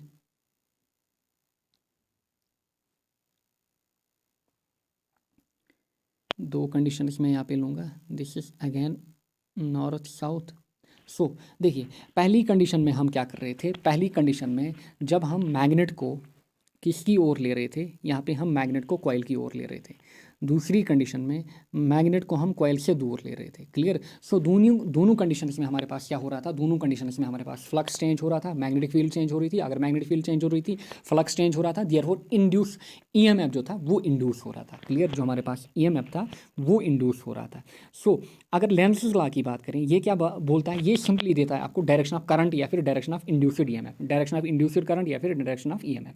अच्छा, स्टेटमेंट की अगर हम बात करें, ये बोलता है the direction of induced EMF और current in a circuit is such so as to oppose the very cause of itself, यानी कि the change in magnetic flux। clear, the change in magnetic flux, इसका मतलब यहाँ पे समझिए। देखिए जब आप इस मैग्नेट को इधर की ओर ले रहे थे, किधर, कॉइल की ओर। सो हो क्या रहा था, जो फ्लक्स हमारा था वो बढ़ रहा था। क्लियर, फ्लक्स क्योंकि मैग्नेटिक फील्ड बढ़ रही थी, फ्लक्स हमारा बढ़ रहा था। देखिए मैग्नेटिक फील्ड हमारी बढ़ रही थी, फ्लक्स हमारा बढ़ रहा था, एंड जो करंट है वो इंड्यूस हो रही थी। क्लियर, वो इंड्यूस हो रही थी। बट लेंज़स लॉ के अकॉर्डिंग जो direction of current in the coil है, it should be such that it should oppose किसको, ये अपोज करना चाहिए यहाँ पे किसको, जो कि काज या फिर जो कि रीज़न बन रहा है यहाँ पे इंड्यूस्ड किसका, इंड्यूस्ड करंट का या फिर इंड्यूस्ड ईएमएफ का, या फिर जो इसको प्रोड्यूस कर रहा है ये इसको क्या करना चाहिए, ये सिंपल भाषा में इसको अपोज करना चाहिए। सो अपोज कब होगा, अगर आप मैग्नेट को इधर ले रहे थे, सो मैग्नेट का ये वाला फेस कौन सा, नॉर्थ वाला फेस जो कॉइल के करीब था। सो इसमें हमारे पास कॉइल में मैग्नेटिक फील्ड इंड्यूस हो रही थी, फ्लक्स चेंज हो रहा था। सो आपको क्या करना है, इसको बिल्कुल अपोज अपोज करना है। अपोज करने के लिए मैग्नेट हमारा किधर जाना चाहिए, मैग्नेट हमारा इधर जाना चाहिए। ये कब जाएगा, जब हमारे पास जो कॉयल है, कॉयल का जो फ्रंट फेस है वो बिहेव करेगा लाइक नॉर्थ पोल, वो बिहेव करेगा like north pole. So north और नॉर्थ क्या करेंगे, आपस में रिपेल करेंगे। ये जो मैग्नेट यहाँ पे था अब ये इधर की ओर भागेगा, यानी कि it opposes the cause, clear, it opposes the cause, clear, जो कि इसको प्रोड्यूस करता है, जो कि इसको प्रोड्यूस करता है। सो सिंपल, इस कंडीशन में जो हमारे पास जो मैग्नेटिक फील्ड होगी, लेट, अगर मैग्नेटिक फील्ड हमारे पास इनवर्ड है, क्लियर, अगर हमारे पास लेट मैग्नेटिक फील्ड, अच्छा, जो नॉर्थ पोल हमारे पास होता है, अगर ये नॉर्थ पोल बना, सो नॉर्थ पोल पे हमारे पास क्या होती है, मैग्नेटिक फील्ड क्या होती है हमारे पास, outward. You all know that जो मैग्नेटिक फील्ड हमारे पास होता है, ये है नॉर्थ पोल, ये है साउथ पोल। सो कुछ यूँ होती है हमारे पास इनवर्ड यहाँ पे साउथ पोल पे, नॉर्थ पोल पे हमारे पास आउटवर्ड, देखिए आउटवर्ड मैग्नेटिक फील्ड। सो अगर हमारे पास आउटवर्ड मैग्नेटिक फील्ड है यहाँ पे कॉयल में, देयरफॉर जो डायरेक्शन ऑफ करंट होगी वो क्या होती है, अकॉर्डिंग टू जो हमारे पास simple right hand thumb rule है, जो करंट होगी कॉयल में वो कुछ हमारे पास यूँ होगी, एंटी क्लॉकवाइज, एंटी क्लॉकवाइज। दूसरा देखिए, दूसरी एग्जांपल अगेन देखिए, जब आप यहाँ पे मैग्नेट को दूर ले रहे थे, इस कंडीशन में भी हमारे पास यहाँ पे मैग्नेटिक फील्ड चेंज हो रही थी, डिक्रीज हो रही थी, फ्लक्स कम हो रहा था, एंड साथ ही में यहाँ पे ईएमएफ इंड्यूस हो रहा था या फिर करंट इंड्यूस हो रही थी। अब आपको क्या करना है, according to Lenz's law, oppose करता है ये चेंज को, clear, the current induced in the coil, clear, अच्छा, इसकी डायरेक्शन सच होनी चाहिए that it oppose the change, clear, it oppose the change, किस चेंज को, जो कि इसको प्रोड्यूस कर रहा है, या फिर rate of change of flux को ये क्या करना चाहिए, अपोज करना चाहिए। सो कब करेगा अपोज, अगर ये इधर की ओर जा रहा है, क्लियर, अगर ये इधर की ओर जा रहा है। सो यहाँ पे क्या होना चाहिए, ये इधर की ओर जा रहा है, दूर जा रहा है, यानी कि कॉइल से दूर, या फिर रिपल जा रहा है, रिपल कर रहा है। सो ये क्या करना चाहिए, इसको अट्रैक्ट, देयरफॉर अगर यहाँ पे हमारे पास इस कंडीशन में जो कॉइल है, कॉइल का ये वाला फेस, फ्रंट वाला फेस बिहेव करेगा लाइक साउथ पोल। सो ये क्या करेगा, ये इस मैग्नेट को क्या करेगा, अपनी ओर खींचेगा, क्लियर। सो अगर ये साउथ पोल है, we know that at south pole हमारे पास जो मैग्नेटिक फील्ड होती है, मैग्नेटिक फील्ड क्या होती है, इनवर्ड होती है, उसकी डायरेक्शन क्या होती है, इनवर्ड होती है। And by using right hand thumb rule जो हमारे पास डायरेक्शन ऑफ करंट होगी, डायरेक्शन ऑफ करंट इसमें आई यूँ होगा, यानी कि ये क्या होगा इसमें क्लॉकवाइज। सो यही हमें कहता है कौन, Lenz law, clear, Lenz law. So इसको एक बार फिर से पढ़िए, the direction of induced EMF या फिर current in a circuit is such so as to oppose the very cause of itself, यानी कि किसको अपोज करना है, चेंज इन मैग्नेटिक फ्लक्स को अपोज करना। And this law is based on law of conservation of energy. अच्छा, यही यहाँ पे मैंने नोट लिखा है, when a north pole a bar magnet, ऊपर वाली एग्जांपल देखिए, when a north pole a bar magnet is move towards a coil, इसको मैं इधर कॉइल की ओर मूव कर रहा था, the current induced in the coil will be in anti clockwise direction. So देखिए करंट कॉइल में किस डायरेक्शन में, एंटी क्लॉकवाइज में, ये है कॉइल, ये है करंट की डायरेक्शन एंटी क्लॉकवाइज में। When north pole of a bar magnet is moved away, जब आप इसको अवे मूव कर रहे थे, the current induced in the coil will be in clockwise direction. So current की डायरेक्शन कुछ यूँ होगी क्लॉकवाइज, ऐसे घूमेगी करंट, ऐसे घूमेगी करंट, समझ में आ रहा होगा आपको। So this is Lenz's law, clear, इसको आप अच्छे से लिखेंगे। नाउ आगे हम बात करेंगे यहाँ पे हम सेल्फ एंड म्यूचुअल इंडक्शन की। Self induction and mutual induction हमारे पास क्या होता है, देखिए सेल्फ, सेल्फ यानी कि खुद का, क्लियर, सेल्फ यानी कि खुद का। अगर मैं म्यूचुअल इंडक्शन की बात करूँ, म्यूचुअल हम बोलते हैं म्यूचुअल रिलेशन, यानी कि दो के बीच, क्लियर, दो के बीच। नाउ अगर मैं सेल्फ इंडक्शन की बात करूँ, सेल्फ इंडक्शन हमारे पास इसकी डेफिनेशन हम पहले लिखते हैं। Self induction is the phenomena of inducing a current या फिर inducing an EMF in a coil whenever a changing current is passed through the coil. So again जब हम एक कॉइल में क्या कर रहे हैं, सिंपल भाषा में एक कॉइल हमारे पास है, इस कॉइल में हम क्या कर रहे हैं, इस कॉइल में हमारे पास जो करंट है, करंट है वो पास हो रहा है, या फिर हम इस कॉइल में क्या हो रहा है, जब भी इस कॉइल में करंट पास हो रही है, इस करंट पास होने के कारण यहाँ पे क्या हो रहा है, यहाँ पे एक ईएमएफ इंड्यूस हो रहा है या फिर एक करंट इंड्यूस हो रही है, किसमें, इसी कॉइल में, एक ही कॉइल की बात हो रही है यहाँ पे, इसी कॉइल में इंड्यूस हो रहा है, क्लियर। सो इसी को हम बोलते हैं self induction. For example simple भाषा में यहाँ पे मेरे पास एक कॉइल है यहाँ पे, क्लियर, मेरे पास एक कॉइल है यहाँ पे, ऐसे लिखिए, बनाइए इसको, मेरे पास यहाँ पे एक कॉइल एंड यहाँ से मैंने एक इसमें बैटरी कनेक्ट की है, क्लियर, एंड ये है यहाँ पे स्विच ऑफ बैटरी, क्लियर, ऐसे देखिए ये है स्विच ऑफ बैटरी। सो कुछ यूँ मेरे पास सर्किट है, क्लियर, ये है बैटरी मेरे पास, ये है मेरे पास स्विच यहाँ पे, एंड ऊपर है मेरे पास कॉइल, ऊपर है मेरे पास कॉइल। इनिशियली मेरे पास क्या है, जो स्विच है that is open, open meaning current flow नहीं होगी। अब मैंने क्या किया, अब मैंने क्या किया, अब मैंने स्विच को क्या किया, क्लोज किया। ऐसे मैंने स्विच को क्या किया, क्लोज किया। सो कनेक्शन जब जुड़ा यहाँ पे होगा क्या, यहाँ पे करंट फ्लो होगी, यहाँ पे करंट फ्लो होगी। क्या होगी यहाँ पे हमारे पास, जो करंट है वो फ्लो होगी यहाँ पे। क्लियर, यानी कि कॉइल में करंट क्या होगी, इंक्रीज होगी। जब यहाँ पे करंट की डायरेक्शन यूँ हमारे पास है, ये है करंट की डायरेक्शन, करंट हमारे पास बढ़ रही है। सो होगा क्या, यहाँ पे एक इंड्यूस्ड ईएमएफ इसमें आएगा, या फिर इसमें इंड्यूस्ड करंट आएगी, आई इंड्यूस्ड, एंड उसकी जो डायरेक्शन होगी वो कुछ यूँ होगी हमारे पास। क्लियर। सो सेल्फ इंडक्शन क्या कहता है, self induction is the phenomena of inducing a current या फिर EMF in the coil whenever A changing current is passed through in it. So current जो हमारे पास है वो इसमें आ रहा है, बट करंट जो है it should be changing, changing मतलब इट शुड बी इंक्रीजिंग और डिक्रीजिंग, यानी कि इंक्रीज डिक्रीज होनी चाहिए। अब डिक्रीज कब होगी, अगेन आप क्या करिए, तीसरी कंडीशन में, जो हमारे पास एक ही कंडीशन है बट अलग अलग डायग्राम में मैं आपको समझा रहा हूँ। आप क्या करिए, अगेन जो कनेक्शन है इसको ओपन कीजिए, जो आपने क्लोज किया था। जब आप इसको ओपन करोगे, जब आप इसको ओपन करोगे, सो करंट जो इसमें फ्लो हो रही थी उसका जो मैग्नीट्यूड है वो डिक्रीज होगा। इस कंडीशन में जो करंट इसमें फ्लो हो रही थी उसका जो मैग्नीट्यूड है वो डिक्रीज होगा। सो अगेन ईएमएफ या फिर करंट इसमें इंड्यूस होगी, बट वो किस डायरेक्शन में होगी, वो इस डायरेक्शन में इंड्यूस होगी, क्योंकि हमें किस लॉ को ओबे करना है, हमें लेंज़ेस लॉ को ओबे करना है। क्योंकि इंड्यूस्ड करंट जो होती है it is in the opposite direction, या फिर ईएमएफ जो हमारे पास होता है it is in the opposite direction किसके, जो इसको काश यहाँ पे प्रोड्यूस कर रहा है। Clear. So this is simple भाषा में self induction. Clear, self induction. So ये हमारे पास है सेल्फ इंडक्शन। अच्छा, अब देखिए जो हमारे पास कॉयल है यहाँ पे, clear, the magnetic flux of coil is directly proportional to the current in the coil. Clear, जो मैग्नेटिक फ्लक्स हमारे पास होगा, देयरफॉर जो मैग्नेटिक फ्लक्स यहाँ पे हमारे पास होगा, this will be directly proportional to current, किसमें, जो कि हमारे पास कॉयल है। क्लियर, इसमें करंट के प्रोपोर्शनल होगा, यानी कि जितनी आपकी करंट यहाँ पे चेंज होगी उतना ही आपका मैग्नेटिक फ्लक्स यहाँ पे चेंज होगा। देयरफॉर अगर मैं प्रोपोर्शनलिटी को हटाऊँ यहाँ पे, phi will be equal to L I. Clear, phi will be equal to L I. So ये हमारे पास इक्वेशन है, phi is equal to L I. और अगर मैं यहाँ पे एल को निकालूँ, क्लियर, विच इम्प्लाइज दैट अगर मैं एल को निकालूँ, एल हमारे पास क्या बनेगा, एल हमारे पास बनेगा फाई आई, एल हमारे पास क्या बनेगा, फाई अपॉन आई। एंड इसी एल को हम क्या बोलते हैं, कोफिशेंट ऑफ, यही हमारे पास जो एल होता है this is coefficient of self induction, self induction, इसको हम बोलते हैं coefficient of self induction. Clear, इसी को हम बोलते हैं coefficient of self induction. And जो यहाँ पे इंड्यूस्ड ईएमएफ होगा it will oppose the change that cause it, इसी को हम यहाँ पे बैक ईएमएफ भी बोलते हैं। क्लियर, इसी को हम यहाँ पे क्या बोलते हैं, जो यहाँ पे ईएमएफ इंड्यूस होगा या फिर करंट ईएमएफ इंड्यूस होगी, इसी को हम बोलते हैं बैक ईएमएफ यहाँ पे। क्लियर। सो ये हमारे पास है coefficient of self induction.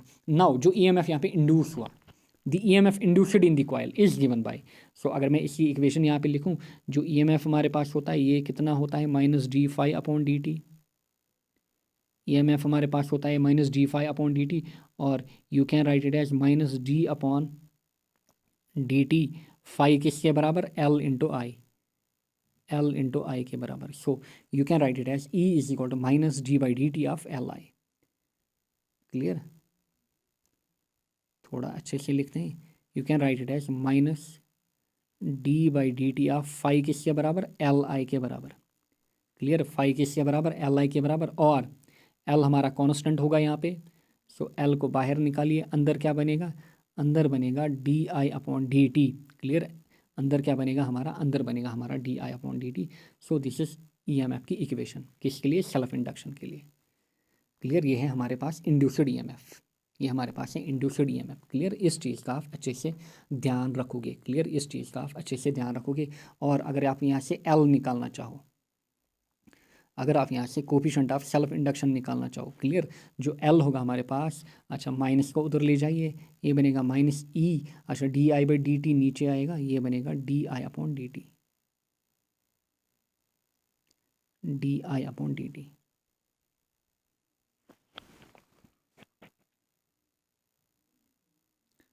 D I upon D T. So ये हमारे पास है इक्वेशन। क्लियर, किसके लिए? Coefficient of self induction. So this is self induction हमारे पास क्या होता है? क्लियर, एक ही कॉइल में करंट को चेंज करने के ऊपर इसमें क्या आ जाता है? अगर हम करंट को कंटिन्यूसली इस कॉइल में चेंज कर रहे हैं, सो इसमें ईएमएफ इंड्यूस हो रहा है। क्लियर, सो इसी को हम बोलते हैं सेल्फ इंडक्शन। अच्छा, फिर हमने ये इक्वेशंस देखी, इनको अच्छे से लिखिएगा, ऐसे ही लिखिएगा। देन ईएमएफ इंड्यूस्ड आप लिखोगे कितना? सो इतना हमारे पास एल। इसके ऊपर न्यूमेरिकल्स आ चुके हैं, वो मैंने ऑलरेडी सॉल्व कराए हैं। क्लियर। अच्छा, नाउ यूनिट, अगर हम यूनिट की बात करें, क्लियर, नाउ यूनिट की बात करेंगे।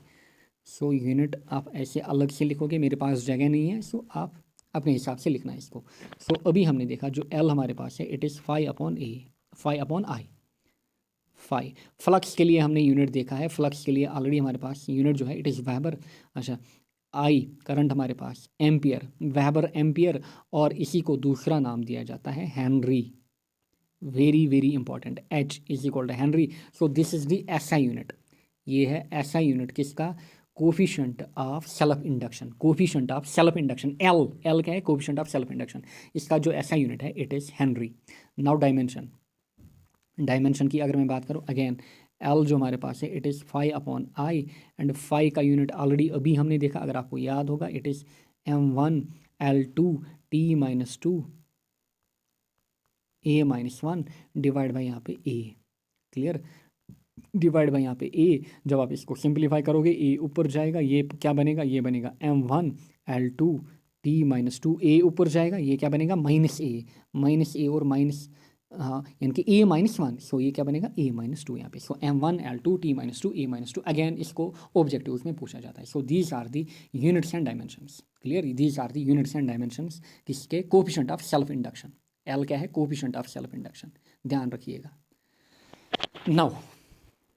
नाउ बात करेंगे हम self induction of a long solenoid. Again board में 5 मार्क का इसको पूछा जा चुका है, ऑलरेडी मैंने स्टार्टिंग में ही आपको दिखाया। Self induction of a long solenoid. Clear, अब देखिए, सोलिनाइड की ऑलरेडी हमने बात की थी। सो ये हमारे पास है solenoid. Clear, this is the axis of solenoid. ये हमारे पास axis of solenoid. For example, एक कॉइल को अगर मैं यहाँ पे दिखाऊँ, ये हमारे पास कोई एक कॉइल होगी।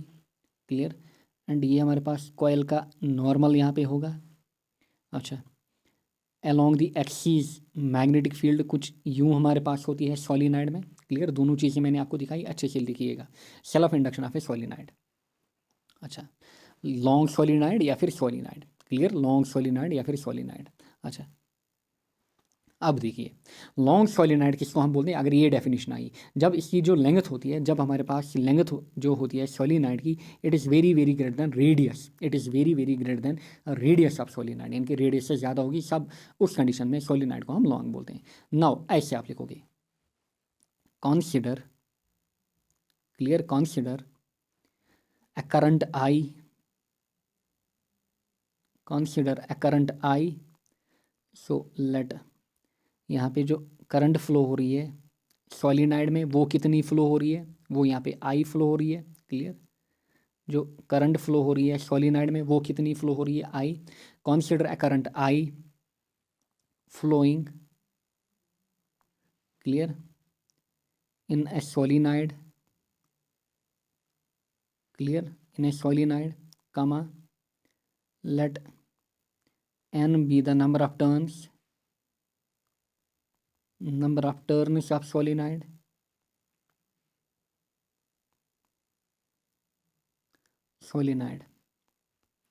ऐसा आप लिखोगे। We know that important derivation, we know that magnetic field in a solenoid is given by clear, हमारे पास जो सोलिनाइड होता है, इसमें जो मैग्नेटिक फील्ड होती है, it is μ0 Ni।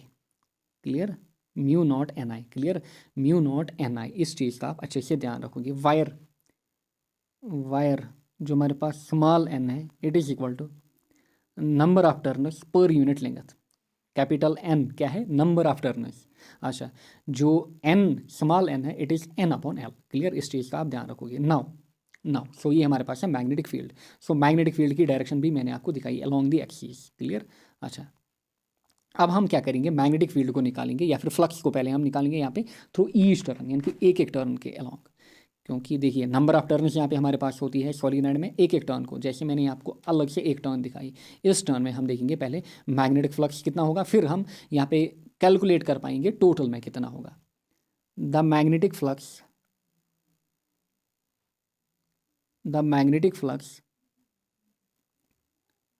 Through one turn is, अच्छा लेट, इसको मैं लूँगा फाइव डैश, क्योंकि एक टर्न का है, इसको मैं लूँगा फाइव डैश। अच्छा ये कितना हमारे पास होगा, दिस विल अगेन वही बी ए कॉस थीटा, कितना होगा बी ए कॉस थीटा। अब देखिए कमाल, देखिए यहाँ पे कमाल क्या है, ये हमारे पास है direction of magnetic field, clear, and ये मेरे पास है direction of normal, clear, coil का नॉर्मल यहाँ पे। सो दोनों क्या लग रहे हैं, दोनों यहाँ पे पैरेलल लग रहे हैं, क्लियर।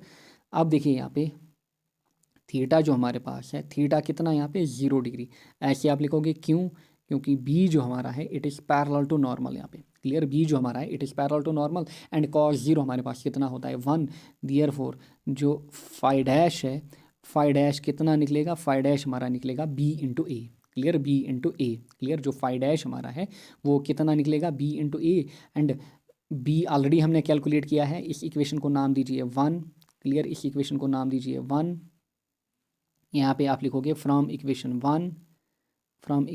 वन यहाँ पे जो फाइव डैश है वो कितना निकलेगा, बी हमारे पास mu into N I, so it will be mu not N I into में ए, क्लियर, बी वाला वैल्यू यहाँ पे मैंने लिया नीचे, clear, mu not N I, समझ में आया होगा। सो ये है फाइव डैश हमारे पास, क्लियर। अच्छा therefore total flux through solenoid, ये है एक टर्न के ऊपर, five dash mu not N I, so वो होगा फाइव हमारे पास, वो कितना होगा, that will be number of turns N into five dash, clear, N into five dash. अच्छा ये किसके बराबर होगा, this will be capital N into five dash, अभी हमने निकाला एक टर्न के through flux mu naught N I A, clear, mu not N I A.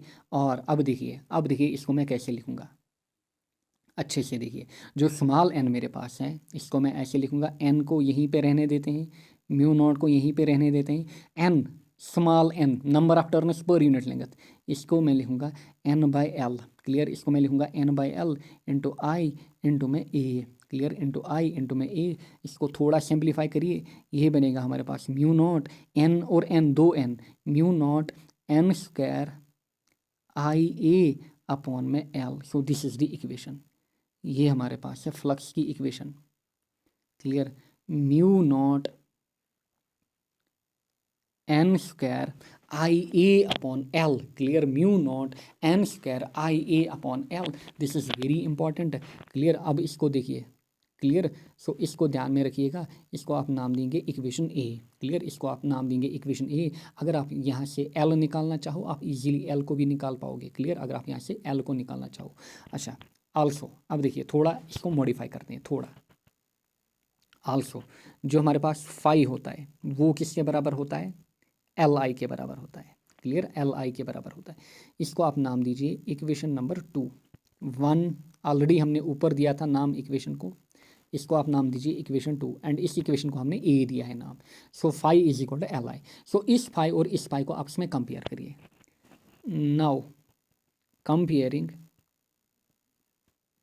Equation A and equation 2, comparing A and 2, clear, equation A and 2, so equation A, clear, equation A वही हमें L निकालना है, आई will right equation 2 में हमारे पास L I, क्योंकि दोनों में ऊपर भी फाइव नीचे भी फाइव इज इक्वल टू, अच्छा एल आई ऊपर वाला फाइव हमारे पास किसके बराबर आया था, mu not an square I A, clear, I A upon L. अच्छा इसको मैं स्मॉल एल लूँगा, क्योंकि अदरवाइज आप कंफ्यूज हो जाओगे, क्योंकि ये है लेंथ हमारे पास, कैपिटल एल क्या है, कोफिशिएंट ऑफ सेल्फ इंडक्शन, इसको स्मॉल एल लीजिए, लेंथ को इसको स्मॉल एल लीजिए, क्योंकि आप बोलेंगे ये बना एल स्क्वायर, इसको स्मॉल एल लीजिए, एंड ये जो कैपिटल एल हमारे पास है it is coefficient of self induction, now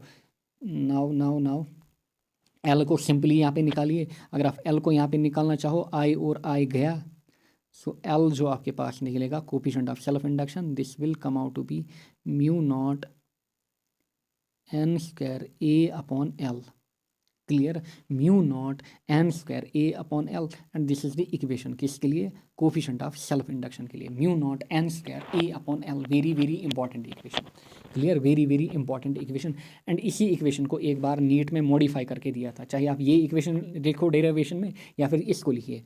clear, इसको भी आप लिख सकते हो, एल इज इक्वल टू यही mu not an square A upon में स्मॉल एन इंटू मल्टीप्लाई करिए एल अपॉन एल। क्लियर, देखिए नीट में इसको कैसे दिया गया था, या फिर आपको भी ऐसे दिएंगे आपके बोर्ड में, सिंपली आपको वहाँ पे डेरिवेशन देंगे कि बोलिए L is equal mu not an square A L, इसको प्रूव करिए दीजिए। सो एल और एल यहाँ पे देखिए ये हमारे पास बनेगा, ऐसे मैं लिखूँगा इसको म्यू नॉट। क्लियर, इसको मैं ऐसे लिखूँगा म्यू नॉट, अच्छा कैपिटल एन। क्लियर, अगर मैं कैपिटल एन की बात करूँ, स्मॉल एन किसके बराबर हमारे पास, एन अपॉन एल के बराबर। क्लियर, एन अपॉन एल के बराबर।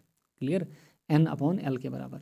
नाउ अब देखिए मैं इसको ऐसे लिखूँगा mu not an square upon में L square into A into L. इस चीज़ का आप ध्यान रखोगे। क्लियर, एल और एल नीचे, एल और एल ये क्या बने, एल स्क्वायर। क्लियर, ये बने L square.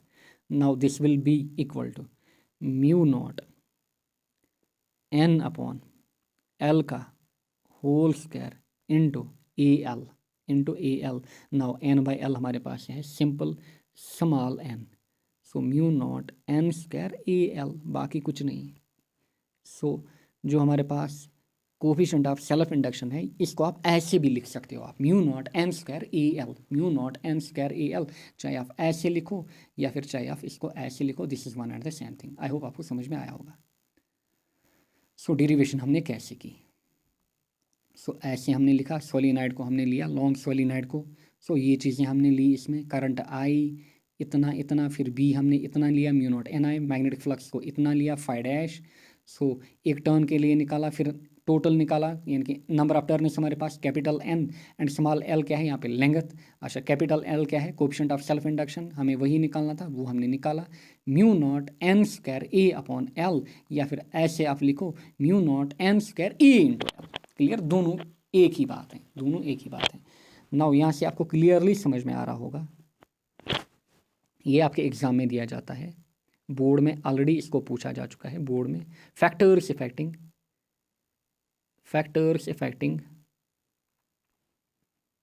Coefficient of self induction,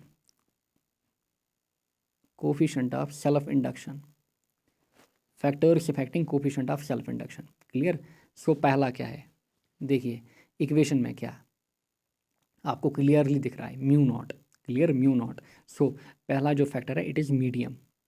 कौन इफेक्ट कर रहा है, मीडियम, यहाँ पे मीडियम, या फिर आप बोलोगे परमिएबिलिटी। लास्ट लेक्चर में हमने देखा था परमिएबिलिटी ऑफ मटेरियल। दूसरा यहाँ पे n. Clear, n small n या फिर कैपिटल एन। अच्छा, नंबर ऑफ टर्न्स, अगर कैपिटल एन की बात करें, नंबर ऑफ टर्न्स, ऊपर वाली इक्वेशन जहाँ पे हमने देखा था कैपिटल एन, सो एल हमारे पास था directly proportional to N square. Number of turns देखिए mu not an square A upon L. Clear, अच्छा ए एल क्या हमारे पास है, एरिया और लेंथ, यानी कि किस पे डिपेंड कर रहा है, डायमेंशंस पे। तीसरा फैक्टर डायमेंशंस या फिर जियोमेट्री ऑफ कॉइल या फिर सोलिनाइड। सो इन फैक्टर्स पे ये डिपेंड करता है। क्लियर, इन फैक्टर्स पे ये डिपेंड करता है। अच्छा, अगर हम एरिया के साथ रिलेशन लिखें, L is directly proportional to A, इसको भी पूछा जा चुका है। क्लियर, एंड रेडियस के साथ रिलेशन पूछी जा चुकी है आपके नीट में। सो हमारे पास एरिया जो होता है, अगर हमारे पास सर्कुलर कॉइल है, सो इसका जो एरिया होता है it is pi square. I can write जो एरिया है एल जो है it is directly proportional to pi R square. Pi को हटाइए, आई कैन राइट जो एल हमारे पास है it is directly proportional to radius का स्क्वायर। सो इसको भी पूछा जा चुका है। जो कोफिशिएंट ऑफ सेल्फ इंडक्शन है, इसका एरिया के साथ रिलेशन क्या है, रेडियस के साथ रिलेशन क्या है, L is directly proportional to R square. अच्छा, लेंथ के साथ आपको क्लियरली दिख रहा होगा it is inversely proportional to, चलिए इन्वर्सली प्रोपोर्शनल टू एल, जब हमने इक्वेशन निकाली थी mu not an square A upon L. Clear, capital L इसके बराबर mu not an square A upon small L. So इन चीज़ों का आप ध्यान रखोगे, ये आपके बोर्ड में पूछी जाती हैं। क्लियर, रिलेशन क्या क्या है। So these are the factors affecting coefficient of self induction. Medium यानी कि mu naught, then number of turns, L is proportional to n square, then dimensions, L is proportional to A, L is proportional to R square, L is inversely proportional to small l. Clear? Now, very important. Now देखिए graphical treatment. Graphical treatment, क्योंकि यहाँ पे बच्चे graphical treatment में भी थोड़े बहुत confuse होते हैं. क्लियर? देखिए दो ग्राफ्स यहाँ पे बनते हैं. एक बनता है फाई और आई. अगर मैं ऐसे लूँ, क्लियर, जैसे मैंने आपको कूलम्स लॉ, ओम्स लॉ में दिखाया था. क्लियर? अगर हम V is equal to I R, clear, जो हमने वहाँ पे R निकाला था, V अपॉन आई, अगर हम ग्राफ में उसको चेंज करें, क्लियर, सो ये हमारे पास I, ये हमारे पास फाई. सो देखिए इस कंडीशन में अगर हमारे पास ग्राफ यूँ बन रहा है, ग्राफ कुछ यूँ बन रहा है, सो इस कंडीशन में क्या होगा, जो हमारे पास जो ग्राफ है वो आप कुछ यूँ लोगे, एंगल आप यहाँ से मेजर करोगे, एंड आई और फाई, जब आई वाई एक्सिस पे होगा उस कंडीशन में आप थीटा यहाँ पे लोगे. क्लियर? थीटा उस कंडीशन में आप यहाँ पे लोगे, क्योंकि फाई जो हमारे पास है that is L into I. So अगर आप एल को निकालना चाहो, L is phi upon I. Clear? L जो हमारे पास है it is phi upon I. इस चीज़ का आप अच्छे से ध्यान में रखोगे. क्लियर? इस चीज़ को आप अच्छे से ध्यान में रखोगे. सो सिंपल भाषा है, सिंपल भाषा है. अच्छा, नाउ देखिए फॉर एग्जांपल क्वेश्चन मैं आपको ऐसे दूंगा, 1 2 3. Clear? This is P, this is Q, this is R, and ये मेरे पास है I, एंड ये मेरे पास है फाई. सो मैं आपको बोलूँगा, बोलिए किसका जो कोफिशिएंट ऑफ सेल्फ इंडक्शन है वो ज़्यादा होगा. क्लियर? किसका जो कोफिशिएंट ऑफ सेल्फ इंडक्शन है वो ज़्यादा होगा. सॉरी वेट अ सेकंड, मैंने क्या लिखा यहाँ पे, L is equal to phi upon I. L is equal to phi upon I. देखिए एक second, L is equal to phi upon I. Wait a second यार, L is equal to phi upon I. So L is equal to phi upon I. अगर हमारा graph यूं बन रहा है phi और आई का, उस कंडीशन में डायरेक्ट ये एंगल होगा थीटा. ये सॉरी यार, ये वाला नहीं होगा. अच्छा, जब हमारे पास, क्योंकि L is equal to phi upon में आई, जब हमारे पास आई और फाई ऐसे आपको ग्राफ दिया जाएगा, उस कंडीशन में आप ये वाला ग्राफ निकालोगे. क्लियर? उस कंडीशन में आप ये वाला एंगल देखोगे. सो आई और फाई का है, क्योंकि एल हमारे पास किसके बराबर, फाई अपॉन आई के बराबर. क्लियर? फाई अपॉन आई के बराबर. अगर आपको आई और फाई का ग्राफ दिया जाए, सो आपको छोटा वाला एंगल लेना होगा, वो ज़्यादा होगा. सो इस कंडीशन में L of P will be greater than L of Q will be greater than L of R. Clear? अगर आपको ऐसे दिया जाता, अगर आपको ऐसे दिया जाता, फाई और आई ऐसे दिया जाता, यहाँ से आपको बोलते ये है P, ये है Q, ये है R. सो डायरेक्ट इक्वेशन ऐसे बनती है हमारी. सो इस कंडीशन में डायरेक्टली आपको दिख रहा है ये एंगल छोटा, ये एंगल बड़ा, ये एंगल बड़ा, क्योंकि फाई और आई का स्लोप, ये भी आप याद रखोगे, फाई और आई का स्लोप जो है, slope phi and I will give you क्या, coefficient of self induction L. So इस कंडीशन में L R will be greater than L, Q will be greater than L P. समझ में आया होगा? सिंपल है. क्लियर? बेसिक हमेशा याद रखिएगा, जो आपके पास इक्वेशन है it is L is equal to phi upon I. Now बात करेंगे हम म्यूचुअल इंडक्शन की. म्यूचुअल इंडक्शन देखिए, सेल्फ इंडक्शन में क्या हो रहा था, सेल्फ इंडक्शन सिंपल भाषा में, सेल्फ इंडक्शन में हो रहा था एक ही कॉइल में जब हम करंट को चेंज कर रहे थे उसके मैग्नीट्यूड को, सो हमारे पास EMF इंड्यूस हो रहा था. म्यूचुअल इंडक्शन में क्या हमारे पास है, म्यूचुअल इंडक्शन में जब हम करंट को चेंज करते हैं एक कॉइल में. क्लियर? देखिए म्यूचुअल इंडक्शन, मेरे पास दो कॉइल्स हैं यहाँ पे, एक कॉइल को मैं नाम बोलूँगा प्राइमरी कॉइल, दूसरे को मैं बोलूँगा सेकेंडरी कॉइल. सिंपल भाषा में समझिए, बात समझ में आ जाएगा. मैं क्या कर रहा हूँ, जो करंट है प्राइमरी कॉइल में इसको मैं चेंज कर रहा हूँ, यानी कि बढ़ा रहा हूँ, कम कर रहा हूँ. क्लियर? करंट के मैग्नीट्यूड को किस में, प्राइमरी कॉइल में. सो इस चेंजिंग करंट को, clear, due to this changing current किसमें, प्राइमरी कॉइल में. क्लियर? या फिर प्राइमरी सर्किट में जो करंट है वो चेंज हो रही है. इस करंट चेंजिंग के कारण सेकेंडरी कॉइल में EMF इंड्यूस होगा. इस करंट के चेंज होने के कारण, करंट इंक्रीज या फिर डिक्रीज होने के कारण किसमें, प्राइमरी कॉइल में करंट इंक्रीज और डिक्रीज हो रहा है या फिर चेंज हो रहा है. सिंपली करंट चेंज हो रहा है प्राइमरी कॉइल में, बट जो EMF इंड्यूस हो रहा है वो किस में हो रहा है, सेकेंडरी कॉइल में. इसी को हम बोलते हैं म्यूचुअल इंडक्शन. म्यूचुअल इंडक्शन समझ में आया होगा. करंट किस में चेंज, प्राइमरी कॉइल में इंक्रीज या डिक्रीज. EMF किस में इंड्यूस हो रहा है, सेकेंडरी कॉइल में. सो इसी को हम बोलते हैं म्यूचुअल इंडक्शन. सो देखिए definition the mutual phenomena of inducing an EMF in the coil, किसमें सेकेंडरी कॉयल में आप ईएमएफ इंड्यूस कर रहे हो। Whenever a changing current is passed through neighbouring coil, कौन सी, प्राइमरी कॉयल में, इसी को हम बोलते हैं mutual induction. So change in current किस में आ रहा है, प्राइमरी कॉयल में, बट ईएमएफ किस में इंड्यूस हो रहा है, उस चेंज इन करंट के कारण सेकेंडरी कॉयल में। पहले क्या हो रहा था सेल्फ इंडक्शन में, इसी कॉयल में, एक ही कॉयल थी, इसी में हम करंट को इंक्रीज और डिक्रीज कर रहे थे, सो इसी में ईएमएफ इंड्यूस हो रहा था। बट यहाँ पे करंट किस में चेंज हो रहा है, प्राइमरी कॉयल में, ईएमएफ किस में इंड्यूस हो रहा है, सेकेंडरी कॉयल में। समझ में आया होगा difference between mutual and self induction, clear, mutual and self induction. So simple भाषा है मेरे पास, ऐसे मेरे पास है, ऐसे मेरे पास है, यहाँ पे ये है सर्किट, यहाँ पे ये हमारे पास इसकी स्विच, ये दूसरा सर्किट यहाँ पे, ये यहाँ पे देखिए,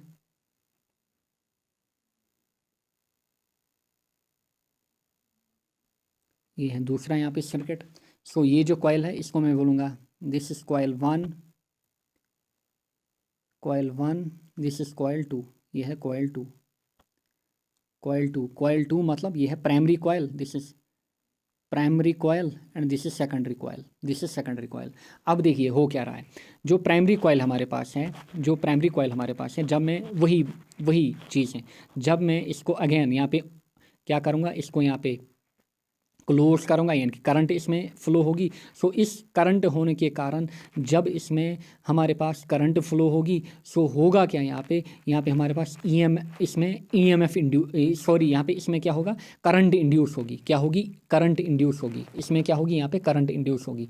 इस करंट इंड्यूस होने के कारण क्या होता है, हमारे पास जो दूसरी कॉइल है इसमें सिंपली ईएमएफ इंड्यूस होता है। अब ईएमएफ कैसे इंड्यूस होगा, यहाँ पे ईएमएफ इंड्यूस होगा due to changing magnetic field, क्योंकि जब भी हमारे पास एक कॉयल में करंट फ्लो होती है, सो उसके कारण हमारे पास क्या होता है, मैग्नेटिक फील्ड क्रिएट होती है। जब हमारे पास मैग्नेटिक फील्ड क्रिएट होगी, सो हमारे पास जो फ्लक्स होगा वो चेंज होगा। अगर फ्लक्स चेंज हुआ, सो ईएमएफ इंड्यूस होगा किसमें, सेकेंडरी कॉयल में, क्लियर, सेकेंडरी कॉयल में। So now the magnetic flux through secondary coil is directly proportional to the current in the primary coil, therefore flux जो है किसमें, clear, flux in the secondary coil, clear, इसको मैं बोलूँगा phi S, this will be directly proportional to current, current किसमें, primary coil में, clear, phi S will be directly proportional to I P, समझ में आया होगा। और आई कैन राइट जो फाई एस है, यहाँ से प्रोपोर्शनलिटी को हम हटाते हैं, यहाँ पे हम लगाएंगे एम, यानी कि एम क्या है यहाँ पे, coefficient of mutual induction, M I P, समझ में आया होगा, क्लियर। वही phi is equal to L I या फिर phi S is equal to M I P, यहाँ पे I P and phi S का ध्यान रखिएगा। और अगर आप यहाँ से एम को निकालोगे, एम जो आपके पास निकलेगा that will be flux in the secondary coil divide by current in the primary coil. So ये है कोफिशिएंट ऑफ एम, क्या हमारे पास, coefficient of mutual induction, M हमारे पास है कोफिशिएंट ऑफ म्यूचुअल इंडक्शन, समझ में आया होगा, क्लियर, समझ में आया होगा। Now according to Lenz law, clear, according to Lenz law वही चीज़ है, ईएमएफ यहाँ पे इंड्यूस होगा, कौन सा ईएमएफ, बैक ईएमएफ यहाँ पे इंड्यूस होगा, एंड बैक ईएमएफ जो हमारे पास होगा वो ऐसे गिवन होगा, the induced EMF is given bye, जो हमारे पास ईएमएफ है इसको हम बैक ईएमएफ यहाँ पे बोलेंगे, क्योंकि ये अपोज करता है अपनी कॉज को जो कि इसको प्रोड्यूस करता है। This will be equal to E is called minus D phi upon D t. अच्छा यहाँ पे लिखिए minus D upon D T, phi ऊपर हमने निकाला था, कौन सा, फाई एस, यहाँ पे फाई एस आएगा, so it will be M I P, so this will be MIP, clear, MIP। और I can write M हमारे पास कांस्टेंट होगा, this will be d by dt of IP, clear, d by dt of IP। And simple भाषा में हम बोलेंगे हमारे पास जो ईएमएफ जनरेट होगा म्यूचुअल इंडक्शन में वो इतना होगा, क्लियर, इतना ईएमएफ हमारे पास इंड्यूस होगा, क्लियर। और अगर मैं यहाँ पे एम को निकालूँ, एम क्या है यहाँ पे, म्यूचुअल इंडक्शन या फिर coefficient of mutual induction, M जो हमारे पास होगा this will be minus E, जैसे एल होता था हमारे पास minus E D I upon D T, यहाँ पे क्या बनेगा, D I P upon D T, बाकी कुछ नहीं, सेम यूनिट एंड डायमेंशन होंगे। सो ये हमारे पास है म्यूचुअल इंडक्शन। सो अगर नाउ यूनिट एंड डायमेंशन की बात करूँ, यूनिट डायमेंशन की बात करूँ, ये क्या होंगे, same as that of self induction, यानी कि वही ऐसा यूनिट हेनरी, डायमेंशन इस वही M1 L2 यहाँ पे T two A minus two यहाँ पे। क्लियर, यही चीज़ें आप अपने ध्यान में रखोगे। सो यही चीज़ें आपसे पूछी जाती हैं आपके एग्जाम में। Very very important. Clear, very very important. अच्छा, टी माइनस टू यहाँ पे। Clear, very very important. Now now unit and dimension तो हमने ऑलरेडी देखे। Clear, now mutual induction of a coupled solenoid. Clear, या फिर two axial solenoid, two coaxial solenoid.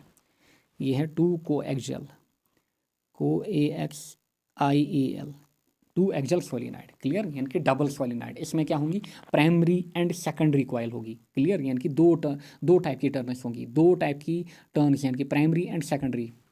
ऐसे देखिए, ऐसे हमारे पास होता है, देखिए ऐसे हमारे पास होता है टू एक्सियल सोलिनॉइड। पहला सोलिनॉइड ऐसे, इसके ऊपर हमारे पास ये हमारे पास क्या होता है, प्राइमरी सोलिनॉइड। इसके ऊपर हमारे पास एक और सोलिनॉइड होता है। क्लियर, इसको हम बोलते हैं क्या, ये हमारे पास सेकेंडरी सोलिनॉइड या फिर secondary coils, these are primary. Clear, इसी को हम बोलते हैं क्या, कपल्ड सोलिनॉइड या two coaxial solenoid, coaxial. Clear, यानी कि एक्सियली एक ही डायरेक्शन में है, या फिर इनको दोनों को हमने लाई किया है। Clear, axially. क्लियर, इन दोनों को हमने क्या किया है, लाई एक्सियली। क्लियर, नाउ इसके लिए आपको अगेन क्या निकालना है, वही क्या, एम निकालना होगा। क्लियर, जैसे हमने एल निकाला था। नाउ देखिए, ये हमारे पास है एक्सीस, ये हमारे पास है एक्सीस। एक सोलिनॉइड हमारे पास यूं है। क्लियर, एक हमारे पास यूं है, इसके ऊपर दूसरा यहाँ पे।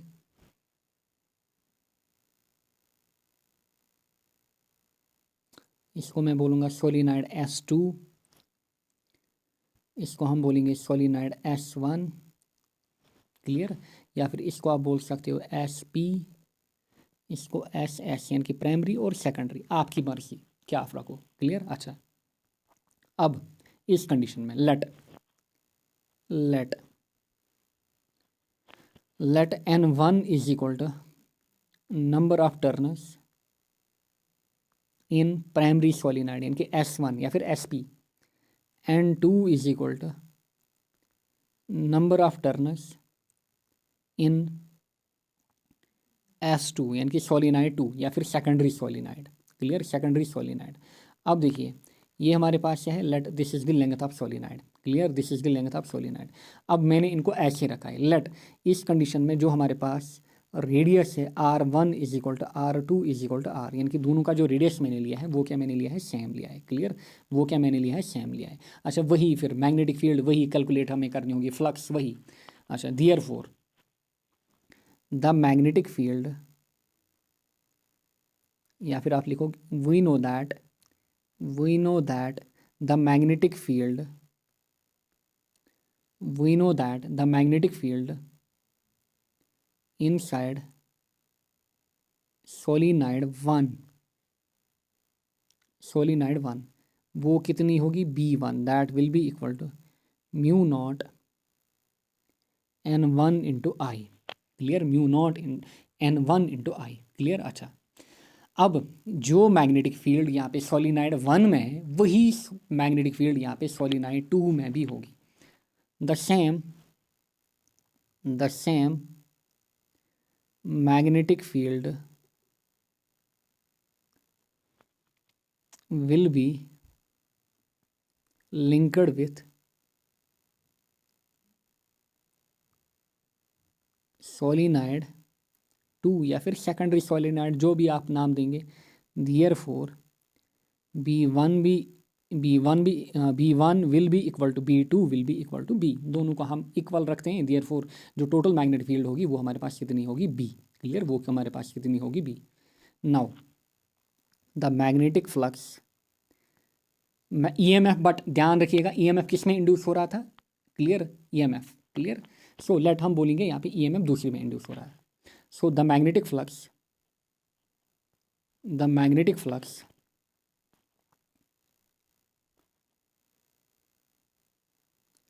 Through each turn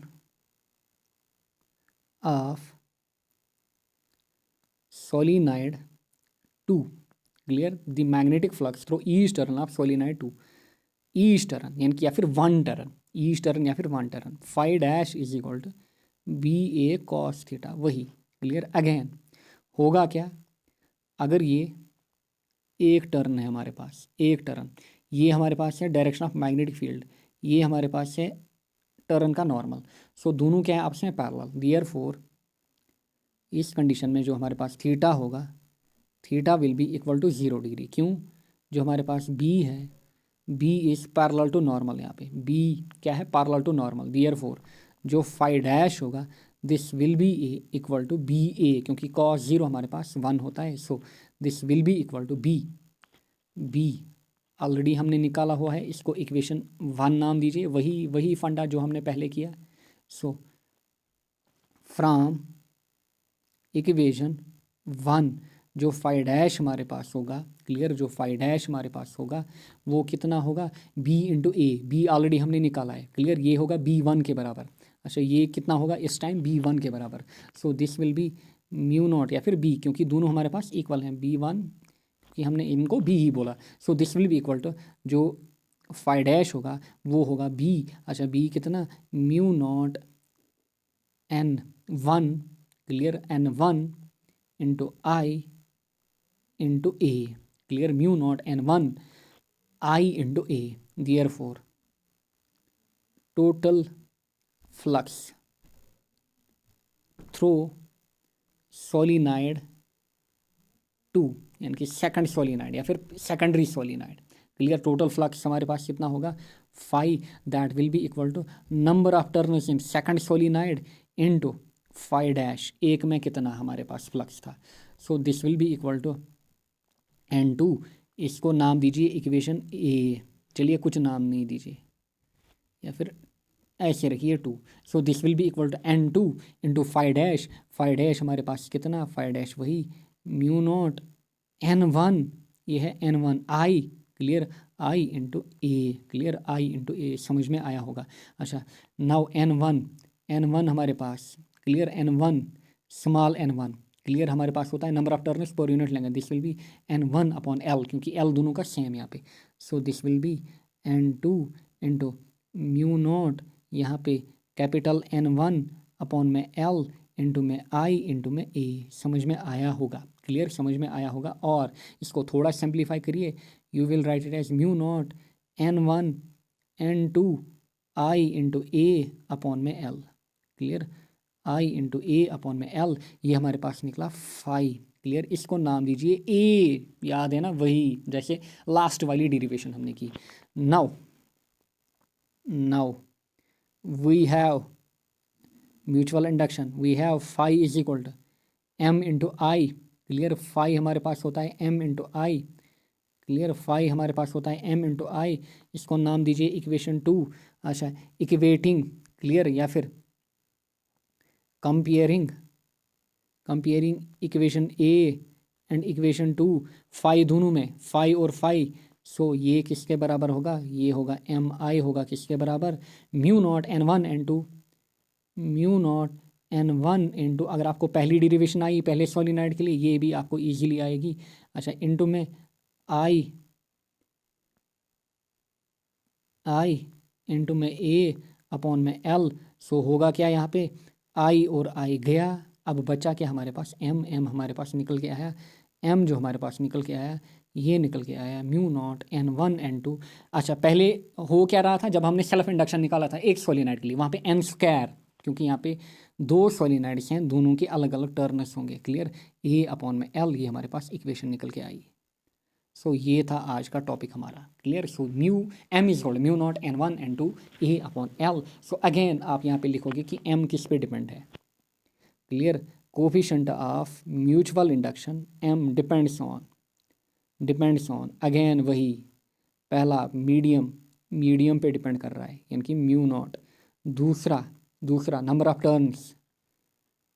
of turns दोनों के, क्लियर, सोलिनॉइड 1 एंड 2 के, क्योंकि N1 कमा N2, तीसरा किस पे डिपेंड है, जियोमेट्री पे, तीसरा जियोमेट्री, क्लियर, जियोमेट्री क्यों, क्योंकि एरिया और लेंथ पे डिपेंडेंट है, क्लियर।